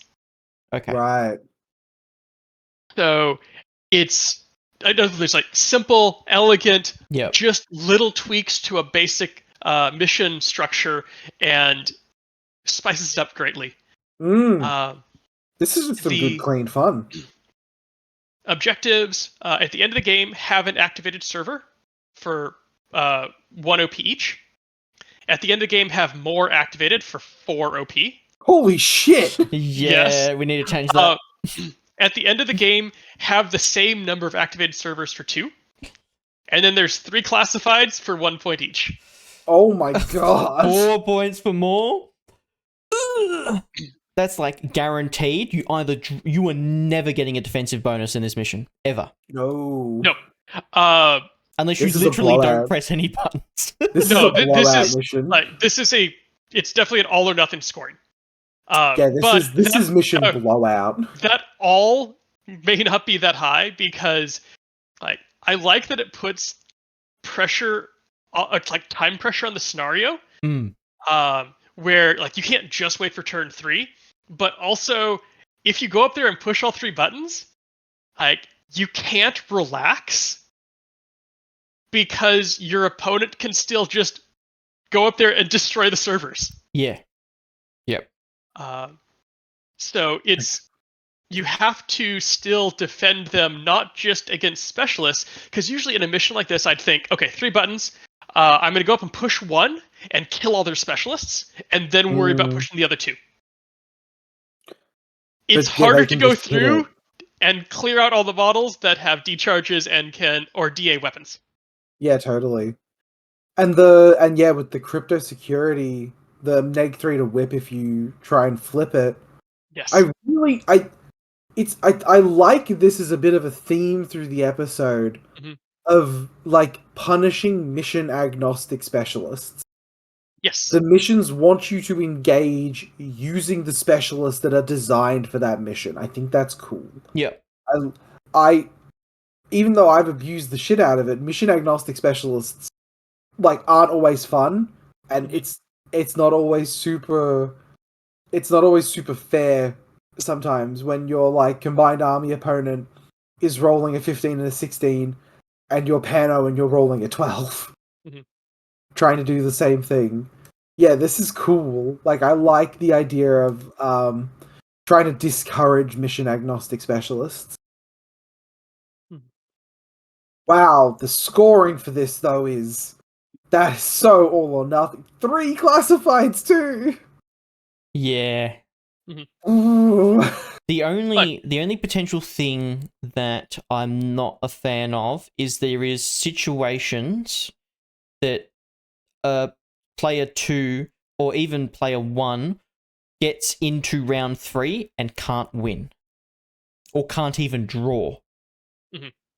If player 2 manages to get all the buttons flipped before turn 3 starts, player 1 can only destroy them and has to destroy all 3 pretty much to get either a win or a draw through classifieds. Yes. Which destroying doesn't get you anything. Yeah, which is really rough. Yeah, you can't come denies. Back. Wow, yeah, you can't come back. Yeah, if your opponent puts you in a hole, you're done. All you can do is make their wins smaller. But only by 1 OP for each one you smash. Yeah. So even if they have 1 console left, they get 5 objective points. And you can only get 3 from classifieds. You can't make that up with classifieds. Yeah. So it almost becomes like you have to push at least one of them, and you must keep it defended. One. Yeah. Because you have to have 1 button pushed at the end of turn 2. At the end of round 2. At the end of round 2. You'd almost want there to be a scoring of like destroy more server nodes for like 2 points or something to try and like bring it back. Because wow, yeah, you can just be put in a hole. Yeah, 4 objective point swings are pretty rough. That's huge. You can't really make each console worth 2 because it kind of fucks with the scoring a bit too much. So yeah, potentially adding a 4th dot point about destroying or about a separate aspect of the mission that is interactive. Currently, right now, destroying is only a method that you use to make your objectives better, but or you know what I mean, like reduce your opponent's objectives, but not it doesn't contribute to your own. So there's not really a benefit if you're ahead to necessarily destroying unless you have wiped your opponent and you got nothing else to do, or it's really easy, or I think the destroying is not something. It's not a goal. Yeah. It's an out. Yeah. Like, you're not supposed to destroy the servers, but if you can't have it, then you're throwing the toys out of the pram. Yeah. I think this is interesting. This is really interesting in terms of like can be very punishing, but like if you get ahead, all right, man, what a mission to get ahead in. very much so. I'm gonna give an argument for it. In terms of a tournament structure, I don't think many people, we think about it quite a bit. I don't think everyone thinks about it, but how a mission scores is important in its place in a tournament. So this would be an excellent round 1 or round 5 pick because I was about to say it's very decisive. Like, just as evacuation is like a perfect round 3 mission, this is perfect in round 4 or round 5. Round 1, you are going to get dominating wins from people who really win hard, which hopefully fixes pairings for round 2. Yep. And round 5, you are going to get clear and concise fucking results. Yeah. You want top table to be, you want it to be clear. Too many tournaments have happened where we've played a mission and it's ended up a draw, and you're like, Jesus Christ, the guy on table 2 wins because he got a win, and then you two got a draw, and you're like, oh God, this is not supposed to happen.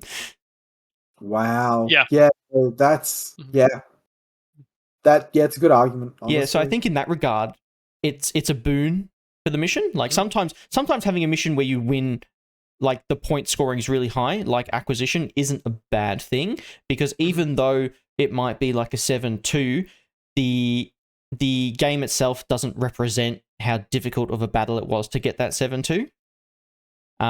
It's just important that you have that score separation round 1, round 4, round 5, that kind of thing. Totally.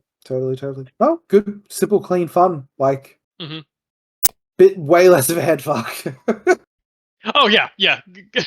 Nice palate cleanser to follow up QASIT. Ooh, my brain doesn't hurt. Okay. Next we have tactical maneuvers, which is basically it's like highly classified, but with objective lockout and more player agency. Don't say that word. Don't say player agency. Oh, Don't say objective lockout.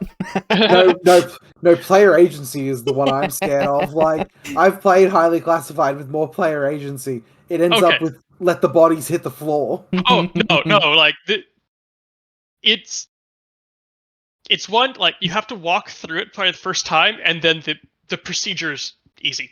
All right, walk us through it, Nikki. Okay. One classified deck, face up, shared by both players. Okay. Player A, so the one who kept deployment, picks a primary classified out and sets it in the primary classified pile. Then player B chooses a primary classified. Then player A removes a card from the remaining ones, and it's now gone out of the game. Right. Then player B does the same. You repeat that 3 times until you have 6 primary classifieds and 6 cards that have been removed from the game. You then take the remaining classifieds, shuffle them, and both players draw their secondary classified card from what remains. Okay. I like that. So you both get to pick what classifieds you want in there, but you also get to ban classifieds from being an option, and anything that falls into the middle becomes a viable secondary classified. Right. So, to clarify, like, open versus closed information, the cards, or the primary classifieds, are public. The removed cards are public. The remaining cards in the deck after they've been shuffled are private, and then the secondary are private. Yeah. I think that's a really neat way of fixing the problem that certain factions like Ariadne have with having 4 or 5 cards only achievable by one model in their entire army list. Yes. Yeah. Unfortunately, it does kind of make Ariadne's picks really obvious, but that's kind of fine because they're really good at doing the other ones. Yeah, like you get to ban like Ariadne's best classified basically, and they go to their second best. But not until they've picked one. Yeah, not until they've picked one. Yeah. So you can only ban their second best. Right, yeah, no, sorry, you're correct. Yeah. And this I don't think it was included in the write-up. I assume this happens before list selection. Oh, if it's like highly classified, it's like a rewrite, definitely. Yes. So, the other change. So I guess for the main objectives, at the end of the game, have killed more specialist troops for 2 OP. Yep. At the end of the game, have killed the same number for 1, or specialists for 1. Do primary classifieds 1 OP each. There's 6 of them, and then your secondary classified is worth 2 OP. Ooh, I'm not sure I like that. Once a classified is completed, it's gone. So you can't both score it. You can't both score the same classified card. Oh. I'm anticipating draw heaven. Yeah, I'm anticipating how- like draw heaven and lockouts. However, it does have the same. If both players accomplish it during the same order or during the same end of round phase, then they both get it. Actually, now that I think about it, I'm not sure I like that too much. Just because it, depending on what classified you pick, the first player might get 3 of them, and you're locked out, and then you have your first turn to do the other 3, or try and murder a bunch of specialists, but the second player is almost always going to be on the back foot. I think I agree on that one. I think the lockout on it is going to favor first player too much, and you're picking them before you know lists and before you know initiative. What? Oh, actually, no, I'm sorry. Hang on.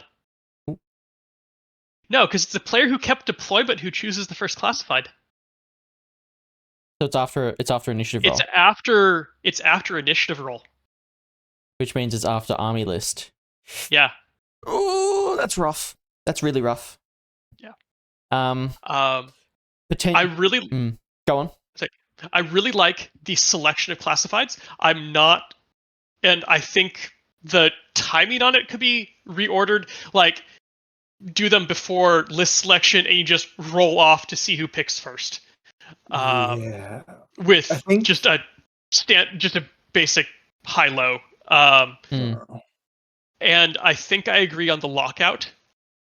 That has the potential to just give the game to the first player. Yeah. I think I'll say the same thing I say for pretty much every rewrite of like a highly classified style mission. You think you want player agency, but as soon as you give people player agency, it starts creating more feels bads than highly classified on its own does. And that's the same thing I'll say for basically every rewrite that happens of highly classified, because it's all the first thing is always trying to give more player agency. It's dangerous though. Giving people the ability to lock opponents out of being able to do objectives, it's more of a feels bad than drawing a bad classified. Yeah. Yeah. I think that kind of stems from the fact that the classified deck is inherently unbalanced. You could almost delete 7 or 8 cards from the deck before, like you might get them as a secondary, but there's probably 7 or 8 cards you're never going to pick, and there's so many cards like Net Undermine and stuff like that that are just so easy to do, and to do it in one order and then your opponent not have the opportunity to do it could be a problem. I think potentially you could lock each player to do 2 classifieds max per turn. Honestly, I think it would work just fine if you remove the lockout. Yeah. If you remove the lockout, it definitely plays like highly classified and highly hassified kind of jumbled together a little bit, and a little bit of a soup more so than usual. Yeah, and that's only 6 OP, because then you've still got killing specialist and your secondary classified. So you could still, I guess, you could score 8 without, each player could score 8 before they're competing for OP.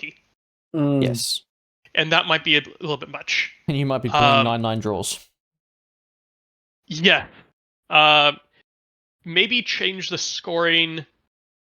I definitely like the kill more Kill more specialist in specialist, are but good in these style maybe missions. limit the number of classifieds. So like do primary classifieds and have that as 1 OP each, max 4, and then 2 OP for doing more primary classifieds than your opponent. Something like that. Because then that still incentivizes doing the 5th and 6th classified. Yeah. Yes. Yeah. But it puts more points that are competitive. They can only go to one player. Yeah, this reeks of potentially like a Boktar or an Usha doing 3 classifieds unhindered in the first 5 orders of someone's game, and then you go, all right, man, I've got my entire first group left to do 1 more classified, and if I did it, you virtually can't win the game. Yeah. Yeah, that's scary. I think I think there are complications with this mission. You need to take into account models like Usha and like a Boktar when you design like highly classified with more player agency. Like you need to design these missions with the most unfair situation in mind. Yes. Yeah. So that's the concern I have with it as well. And yeah, otherwise though, again, it's highly classified. I think is a very popular mission to try and do like a retrain rewrite on. Yeah. And this is better than highly classified for sure. Yes. I think the classified selection is probably the best that I've seen for a highly classified rewrite. Yeah, it is 100%. Yeah. But again, it suffers from the same issues that those style of missions do. It's got more in it than I like compared to a lot of other rewrites of highly classified I've ever read, though. So it's definitely on a good track.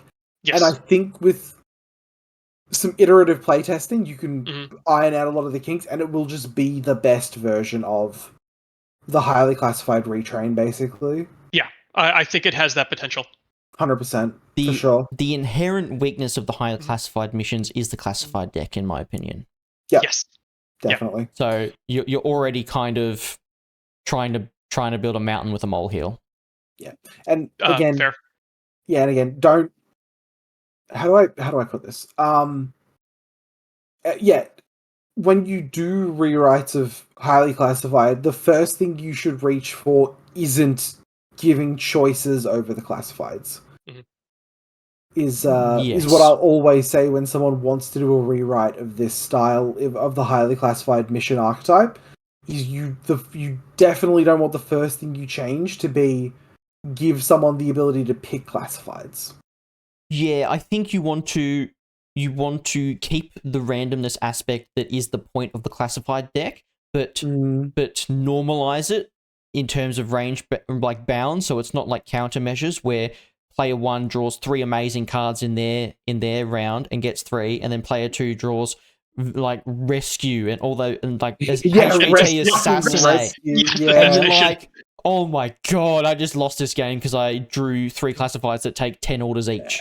What am I gonna do? So you want to normalize that range band, and I think having 6 that both players can do is a really cool concept. Removing classifieds from the deck is a great concept.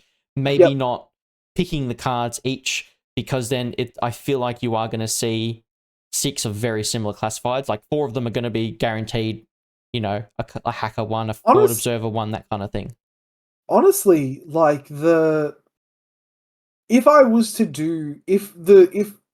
give advice for like a highly classified retrain, that's the first thing I would suggest you sort of look at, is removing classifieds from the deck as the form of player agency that you give. Yeah. Because, that's the one I'd look at pretty much immediately. Custom Mission Challenge 2025! Jesus Christ. Alright, powering through it, boys. Let's get over this fucking line, hey? Yeah, Vital Ground. Oh my god, what is that? Cumulative control of 4 quadrants in an objective room. It's an objective room, thank god. Okay, so What if you had end of game scoring that was scored every round? What? Okay, so I see 5 objective points, and I'm a little frightened, Nick. uh yes, I'm not positive on that, but I really like these control mechanics. Alright, sell me So, on it. Let's go. okay. So there's 5 zones of operation, the 4 Okay. quadrants, and the objective room. Yep. And the objective room is not part of those quadrants, so it's like quadrants minus a corner. The objective room is an exclusion zone and it has narrow gates that are closed at the beginning of the game. Yep. So it's like armory. Okay, so at the start of, or at the end of each player's turn, for each of the zones, check for domination, and if you dominate, you add a token. Yep. Or one of your player tokens. Then check for tactical advantage, which is having more essential personnel in the zone. So essential personnel, lieutenants, number 2, NCO, chain of command, characters or troopers that are headquarters. The having classifications of like skills and also unit classifications that's a little wonky for me. Essential personnel is already there. Oh, it's already there? It's an existing rule. Jordan, you silly man. CV, what the fuck, man? Why? Oh, have a veteran. It's like, you mean the skill veteran or the troop type veteran? N5's fixing it. Let's go. Thank God. Okay, so if you have tactical advantage in that zone, you add one of your tokens to it. If it's the objective room, you add 2 of your tokens. So you get more control points for having the essential personnel in the objective room. Okay. The catch, each player has a Keops. Right. You can't add your tokens to the zone if your opponent's Keops is in that zone. However, if both Keops are in the same zone, they nullify each other, and everyone can place tokens anywhere. Right. So, at the end of the game, to determine who dominates the zones, or determine who controls the zones, you add up the number of player tokens each player has put into the zone over the course of the game. That is very interesting. There's one additional thing I really like about this. Command codes. So normally to open up the gates, the objective room has to be a specialist, or someone with the command codes. Command codes are given to essential personnel and the Keops. Right. The command codes give you a +3 to whip checks and to open the bunker or to open the objective room and roll 2 dice. Additionally, that's cool. If you successfully open the bunker gates and have command codes, you can choose to only open the door you're touching and not all the other doors. Oh my God. Nice. That's cool.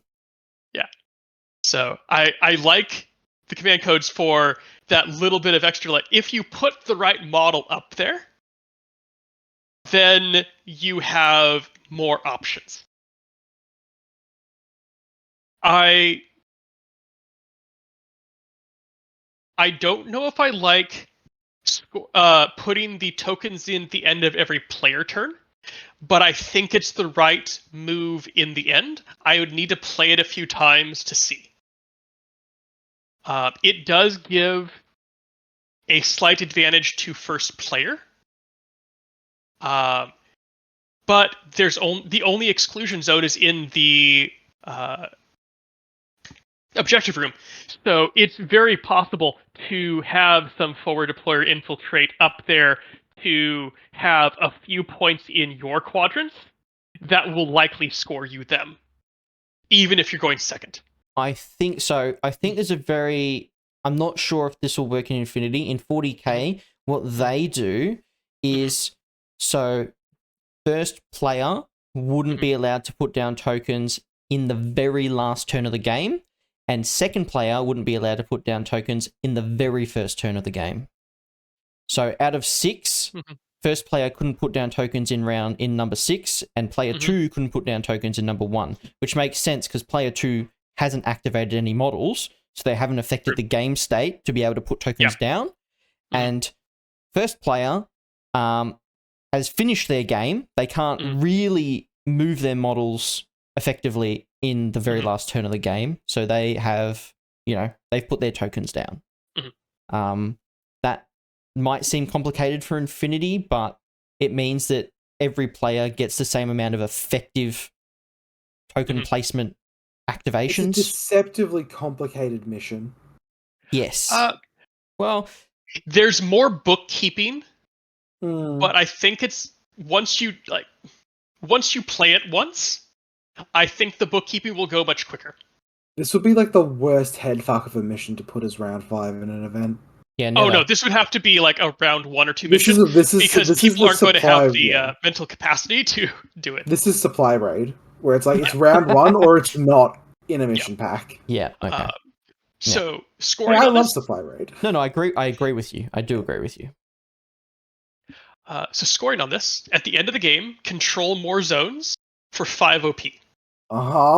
At the end of the game, control an equal number of zones for 3 OP. Given that there's 5 zones, I don't think that's going to come up much. Yeah. Kill the enemy key ops for 2 objective points, which you already really want to do because it nullifies placement of tokens. And kill more essential personnel for 2 objective points, plus a classified for 1. Okay. I don't love it. I don't love it. It's not... If they can do their classified, yeah, it's not quite a draw city. No, I think I would split 1 point for each zone. I think I would split that 5 points out. Yeah. Yeah, no, I like that. 1 point for each zone is good. 5 is so many. Yeah. It's also so all or nothing. Yeah. Yeah, it's all or nothing, so you can control 2 full zones and get 0. Yep. Yeah. I like the idea of taking that 5 OP and making it 1 point per zone you control. Agreed. Definitely. And then you could... I'd want to say remove the classified and remove 1 point from killing the opponent Keops and make 2 points for controlling more zones. Yeah. So it would be 1 point per zone, 2 points for controlling more, 2 points for killing more essential personnel, and 1 point for killing the opponent's Keops. Yeah, okay. I can see that. Because the Keops you really want to kill anyways. So I think dropping that down to 1 OP would be fair enough because everyone's going to do it anyways. Yeah, no, you don't want to reward someone too heavily for doing the thing they already are going to do. Yeah. Okay. I'm just checking before we move on. Yeah. These were the not weird missions. Yes. So these are all the ones that could slot into an ITS tournament without changing the rules of the ITS tournament. Yeah, changing the rules of the... Wow.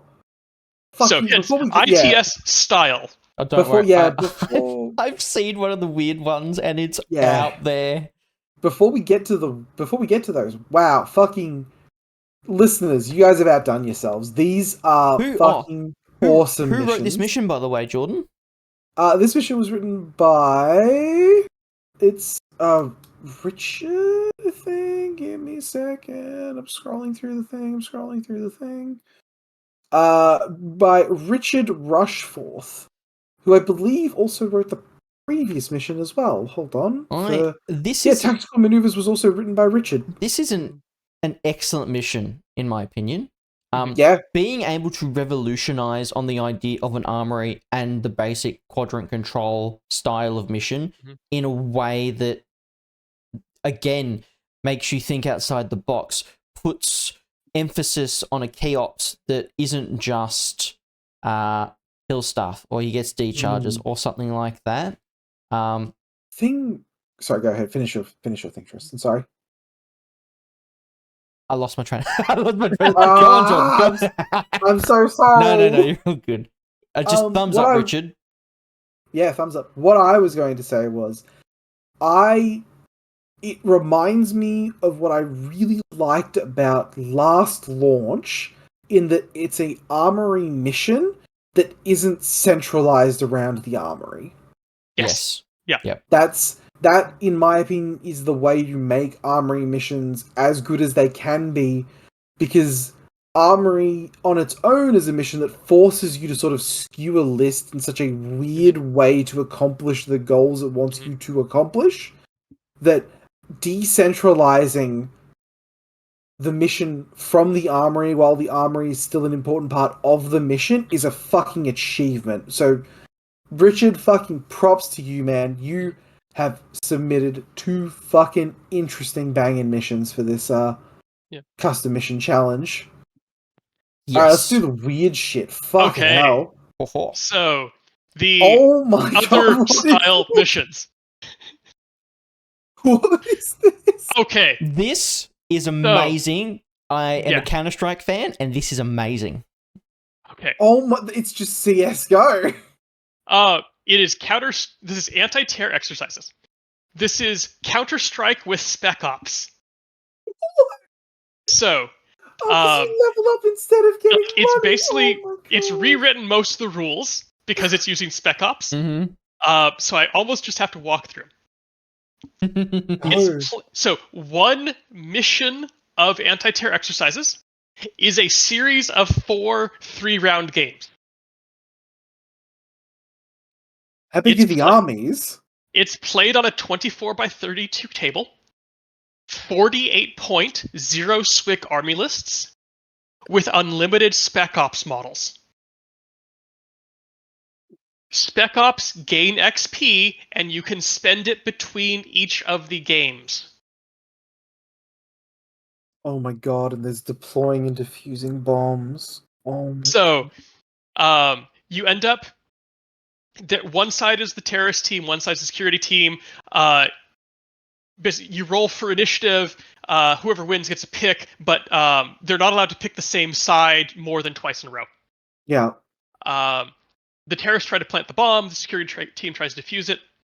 After deployment, the terrorist team assigns one trooper as their bomb carrier. Yep. It is not a token. If that model goes down, there is no more bomb to plant. Yeah. That model is the only one that can plant the bomb. Yeah. There's 2 objectives on the midline, 4 inches in from the sides. The bomb carrier has to be within 2 inches of one of those objectives to plant the bomb. Yeah. The bomb defusal can be done by anyone on the security team. The whip roll has a cumulative -2 modifier for every player turn that has passed since it was planted. Oh my god. However, engineers and hackers ignore that and replace it with a flat +3. I'm not sure how I like that balancing out, but it's also Spec Ops, so you have to specifically buy engineers and hackers. Yeah. I guess I have a question. The REM learning, is that meant to be may not include REMs? I don't know. Okay. I wasn't able to clarify that. I think it was written as you only take Spec Ops. Yeah. And you can also take remotes up to S3. Okay. But I wasn't able to clarify that one. Shoutouts to Rogue Ligeth for this one. Wow, congratulations. You made Counter-Strike in Infinity. That's... Yeah. Wow. Alright. So that's cool. So each of the Spec Ops starts with 4 XP and the NCO skill. Uh-huh. At the start of each one of the games, you secretly assign lieutenant to one of your Spec Ops, and they're the lieutenant for that game. Yeah. So you can reassign it as you play the games. That way, your opponent starting game 2 doesn't immediately know who it is. Yep. And with everyone having NCO, it helps out. It doesn't. It literally doesn't matter. Yeah. Okay. Cool. Fire teams are slightly modified. There's no core fire teams. unlimited Harries, Okay. all Spec Ops are wildcards, Yep. and all Spec Ops can duo and Harries with other Spec Ops. Okay. So basically, you've got a Spec Ops, duo, and Harries option. Yep. What a quirky mission. This is Yes. cool. It looks This like is a lot of That's a Beer game and day in Pretzel's fun, itself. but it's Yeah. also designed like you could potentially run a 3-round tournament of this. Very easily. Totally. Yeah. I would probably want to reset the XP at the start of each round. Yeah. Or at the start of each Tournament tournament Yeah, round. yeah. Yeah. All right. They did some nice work as far as thinking up little nuances such as The bomb diffuse. Oh, it's so cute. oh no, actually for leveling up. Oh, So sure. with leveling up, there's a limit on the number of weapons you can carry. Mm. Basically, if you buy a new weapon, you likely have to get rid of one of your drop previous weapons so you don't end up with someone's like 8 different weapons. Mm. That's sick. I like this. Yeah, This is so fun. This It is seems so like a quirky. fun little like let's just clash, but also you get to play with the Spec Ops system. Yeah. And, yeah. Okay, cool. No, really cool. I'd almost, if you want to simplify it, just get rid of the 48 points and take 5 Spec Op guys and just ban OSS and Assassins. Well, no, it's fine now. Is it? Because they fixed bioimmunity. Like, yeah, AP but works you're still mono. getting devers versus moderators. Yeah, but monofill and AP work against it as intended now, so it's a little less wonky, and you have way less EXP to start with. It's fine, just ban them.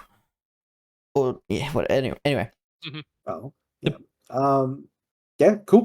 And the oh my god, the other fucking wonky mission, because I've done a cheeky scroll forward, is also written by Rogelith as well. This is sweet. So, yeah. What is this? So next up, we have recover priority target. So this is an attacker defender scenario, which is why it falls into the other. Yeah. You've got 2 exclusion zones. You have an 8-inch exclusion zone on the attacker's side of the table that runs the entire length. Mm-hmm. On the defender's side of the table, that exclusion zone only comes in 8 inches from the left side of the table. So it's a little 8-inch by 8-inch square exclusion zone. A little box. Yeah. A little boxy so boy. The defender can basically deploy up to the halfway line, except for in that little zone, and there's a reason for that. Yep. So, the defender deploys a vehicle. So they recommend the one from Defiance, that type of thing. Yep, sure. You have to be entirely within the exclusion zones and centered on the midline. So it basically has to be over onto that side, straddling the two exclusion zones. The defender deploys 3 HVT decoy markers inside the vehicle. The attacker has to reveal the decoys to find the real HVT. And then once they've done that, they have to civ-evac the HVT. The goal is to get it to their DZ. However, they score progressively more points the closer it is to their DZ at the end of the game. Oh, that's cool. So, for the attacker, this one, they have to have the HVT in civ-evac to score anything. Yeah. I'm not sure about that, but we can discuss it later. If the HVT is in the exclusion zone on the attacker side of the board, they score 1. Mm-hmm. If it's in the dead zone, they score 3, and if it's in their DZ, they score 5. Yep. There's then 2 classified objectives, which are worth 2 OP each. I think the classifieds help. Being able to lock up 4 points. Yes. Yeah, if nothing happens, you and your opponent score 4 each, which is fine. Yeah. The defender has basically 2 different scoring paths. Either they score 2 OP per decoy still on the table. Mm-hmm. So basically, because there have to be 2 decoys on the table, or else you know which one it is. Yeah. Or if the HVT has been revealed, they score 3 OP if it's not in their opponent's deployment zone. Cool. So they have that incentive to try to keep it out. Does that mean that the defender could theoretically score 11? No, because if the HVT is revealed, all the decoys disappear. Okay. Oh, sure. All right. Okay. So This is neat. Like you couldn't, like I said, you're right. It's hard to put this in like an. It's cool. I like it. Oh, it looks like a fun scenario. It definitely falls more into the narrative scenario side, because you kind of have to set up to play it beforehand. Yeah. Fun narrative and scenario for sure. Attacker defender scenarios are never going to be Balanced. tournament balanced. No, sir. So No, if you reveal the HVT, the defender is locked to 7 OP. Yeah. Well, those definitely do fit into like other styled missions. Yeah. Those are sweet though. Like, so that's all the missions that were submitted other than the narrative stuff, yes, right? the only thing we have left is the narrative campaign system. Yeah, I guess take a second. Thank you for all the submissions, guys. Like this is legitimately like, I think it's like the coolest thing the Loss of Lieutenant tries to do yearly is the custom mission challenge, and you guys have outdone yourselves this year. These submissions were fucking phenomenal. What was everyone's like favorite of the user submitted ones? Mega turret. I love the concept of mega turret because it feels super fluffy and narrative, but it's also with a little bit of tweaking, probably competitively viable. Yeah, totally. Yeah. Yeah. Nick. Okay. Next up. Nick, what was your favorite sorry. mission? Come on. Oh god, they're all so fuzzy in my mind at the moment because I'm jumping back and forth through all of them. Honestly, like, I think Mega Turret, just for the this looks like so much fun to play. Yeah. But that said, I also like A Song of Ice and Firefight. Yep. Because it takes the highly classified and mixes it up a lot more. Yeah. But it also brings in the tactical objectives, which are it just treats it like another classified deck. And I think that's a great way, because the tactical objectives deck, I think, is more balanced. It gets rid of the worst classified part of objective. Yeah, it gets rid of the worst part of highly classified, which is the classified deck. Yes. So, yeah. I don't know. I'm a narcissist, so I'll say my mission. Hammer of Dawn for life. I know what I like. Alright, Nick. Hit us with this narrative campaign. Home stretch. So, Crouching Otter submitted a narrative campaign system along with the first narrative campaign for that system. They submitted the Dirty Dozen campaign system. Yep. So it's designed to be played by the same 2 players over 4 to 5 scenarios. 1 player is the strike team player. So basically think of it like Dirty Dozen, Tears of the Sun. Like, you've got a small team that's been inserted into enemy lines for a specific large or long scale mission, and they have to go through several different scenarios along the way. Inglourious Bastards. Yes. Yeah, that too. Yeah. So the strike team player gets 300 points to play through the 4 to 5 scenarios with attrition. Yep. If any of their models are unconscious or dead at the end of a scenario, they have to check for lasting injuries or permanent death. Yep. The opposing player gets a fresh thematic 100 to 150 points per scenario. Probably 150 for the most part. Oh, actually, it depends. It fluctuates by the scenario, and kind of depends on how far in they are as well. Yep. So Okay. Couple rules that the strike team gets. Loss of lieutenant. So if the strike team's leader is removed from the campaign due to, say, injury or death, the player has to select a surviving model to give the lieutenant special rule to. Yep. And that's their new permanent lieutenant for the rest of the campaign, unless it suffers the fate of the previous lieutenant. Nice. Combat groups for the strike team can be rearranged between games Sure. as long as the end result is legal. Yep, sure. That also helps due to attrition that you now just kind of end up consolidating groups. Yeah. Everything gets get consolidated down. Yep. For basically, they get expanded medevac rules because in this situation, like traditional medevac or cubevac are not going to be possible or viable over the course of the campaign until they get pulled out. So they need to make do with being patched up and fighting on with their wounds. Any model that's in the unconscious or dead state, at the end of the game, you have to check to see what comes of them. Yeah. If you have a conscious model with the doctor skill, you get to roll on the doctor table, or the doctor column. If paramedic is your best, you get to roll on that. If neither of those, you get to roll on the basic first aid table. Yep, and the numbers improve if it's unconscious in case of ACK or unconscious not in case of ACK. Yeah. Correct. Yeah, worst odds of surviving is if they're in the dead state.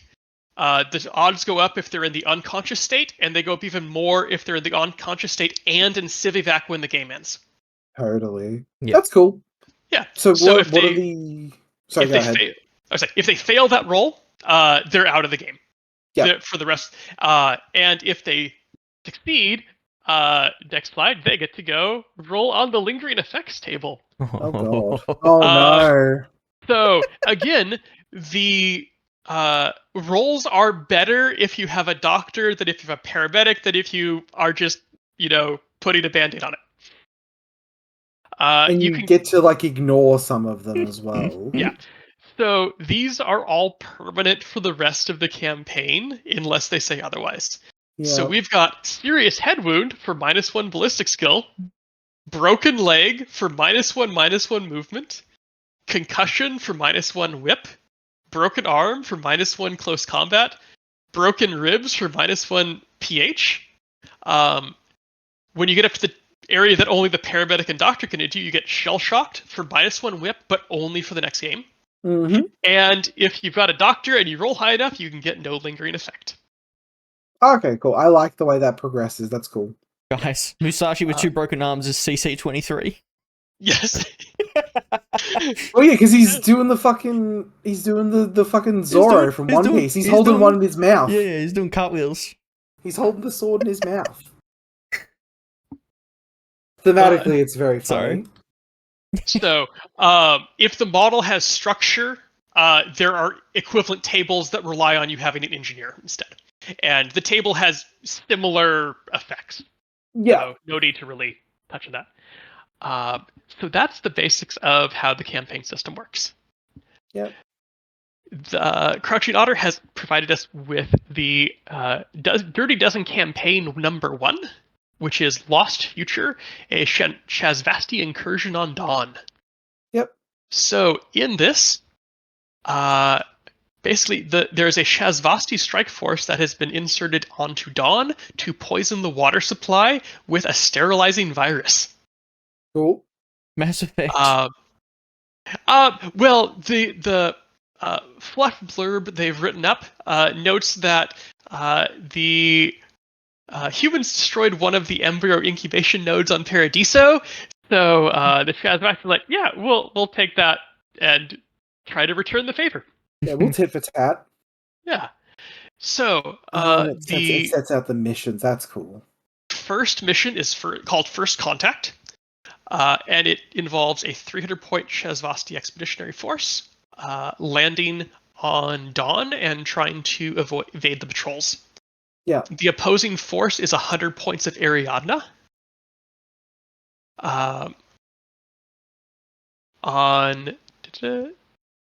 Okay, yeah, I'll just see the summaries. Mission number 2 is Stealing Wings. At this point, the Shazvasti force is trying to get a transport aircraft and move across Dawn, opposed by 100 points of U.S. Ariadna. Necessary diversion. They're trying to lead a false data trail, opposed by 100 points of Ariadna. Yep. The fourth one, hunted. The Spiral Corps have shown up trying to hunt the Shazvasti. And so they have to deal with that before they can get back to their mission. Yep. Dirty Spiral. And ends at Poisoned Well, which is 100 points of Ariadna, and the Shazvasti trying to poison the water supply. All right. So some of the neat stuff with First Contact, it's basically you're trying to get on the other side of the board. Yeah. The Shazvasti are trying to escape from the opponent's other side. Yeah, you can just look at these and sort of guess what like the objectives in the game mode are going to be, which is cool.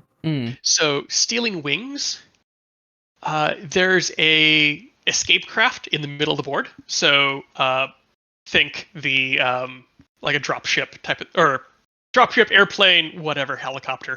Yep, totally. There's a sleeper agent. So there's a speculo agent that has infiltrated the Ariadnan faction and has the IFF codes.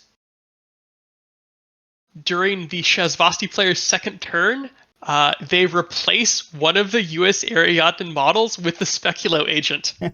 Okay. He just crit his best friend in the head with an AP sniper rifle, and he goes, "Yeah, well, I guess it's time to go back to the mission." Now, this is not a speculo killer. It's a speculo agent and its own profile. It's a fairly basic profile. Yeah, sure. Okay. If the Ariadna can kill the speculo agent before the mission ends, the Shazvasti do not have the IFF codes and are tracked. The Ariadnans get 50 extra points in their army for encounter 3. Okay. Nice. In mission number 3, you have because you're trying to control a objective room with an antenna inside. Yeah. And the Ariadna will get an extra 100 points if, or on 50 points to their 100 if they succeeded in killing the specular agent in the previous. For this one, it's done up as a more traditional mission. At the end of each game round, you want to dominate the comm center for 2 points. At the end of the game, have activated the antenna. Yep. For 4 points. Yep. And how does the spiral core showing up work? That is basically like Firefight. Okay. So, kill more army points than the adversary, kill more lieutenants than the adversary, and then kill the same number of lieutenants as the adversary. Okay, sure. And then the final one, basically you've got 2 wellheads in the middle of the board.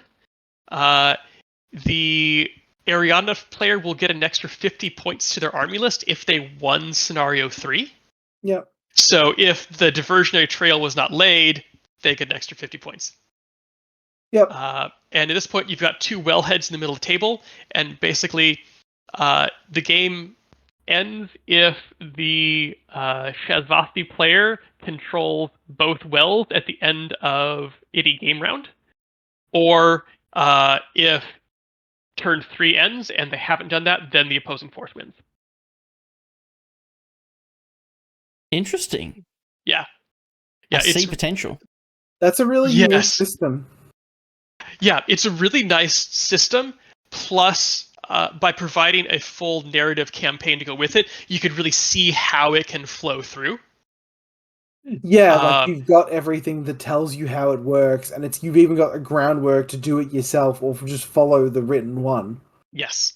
Yeah. So, beautifully done. Absolutely love it. It feels like it was something that was missing from Infinity. Yep, I like it. All right. Final thoughts, boys. How are we all feeling? Oh, exceptional. I That don't was think great. I don't think there was a mission here that didn't like honestly Can have create a discussion at least. have great potential. Yeah, Yes. totally. Totally. Yeah. Yeah. I think that about says it. Yeah. Yeah, as a reminder to everyone, please, if you have any feelings and thoughts about the missions that we talked about today, if you have any opinions about things, any opinions about your mission that we might have talked about, head over to the Loss of Lieutenant Discord or engage with us down in the comments of whichever platform it is that you view us on. If you would like to see these episodes a little bit earlier than everyone else, along with being able to sit in and listen to us record these live, ask us questions while we're recording, and get answers to your questions while we're recording, you can head over to patreon.com/limitedresource /loss of lieutenant. I was in a different headspace there for a second. And you can become a patron, one of our lovely cocks. What's the movie called? Inception. Yeah, I incepted myself. Yeah, you could join Loss of Lieutenant as one of our lovely cocks and get access to all of those neat little perks that we talked about. Absolutely. And probably should have mentioned at the start of the episode, the scenario packet with all of these in it and all of the previous year's entries will be available. Should be up in the show notes for this when it's posted. And if you are watching this early, it'll probably be up by Monday. So we'll probably, I guess, we can do like a separate post for patrons as well, where it just has the mission pack as well, type stuff. no, like I'm still putting finishing touches on it. Oh, you still okay? Sure, easy. Okay, totally. All right, thank you everyone for listening tonight. Yep. Bit of a longer episode than we've done recently, but I feel like there was absolutely nothing but quality stuff going on in this. Yes. It was a lot to cover, and we fucking got through it. Thank you for being here with us, and signing off tonight. My name is Jordan. I've been Nick. And I've been Tristan. And we'll see you all next time, guys. Good night, everyone. Good night.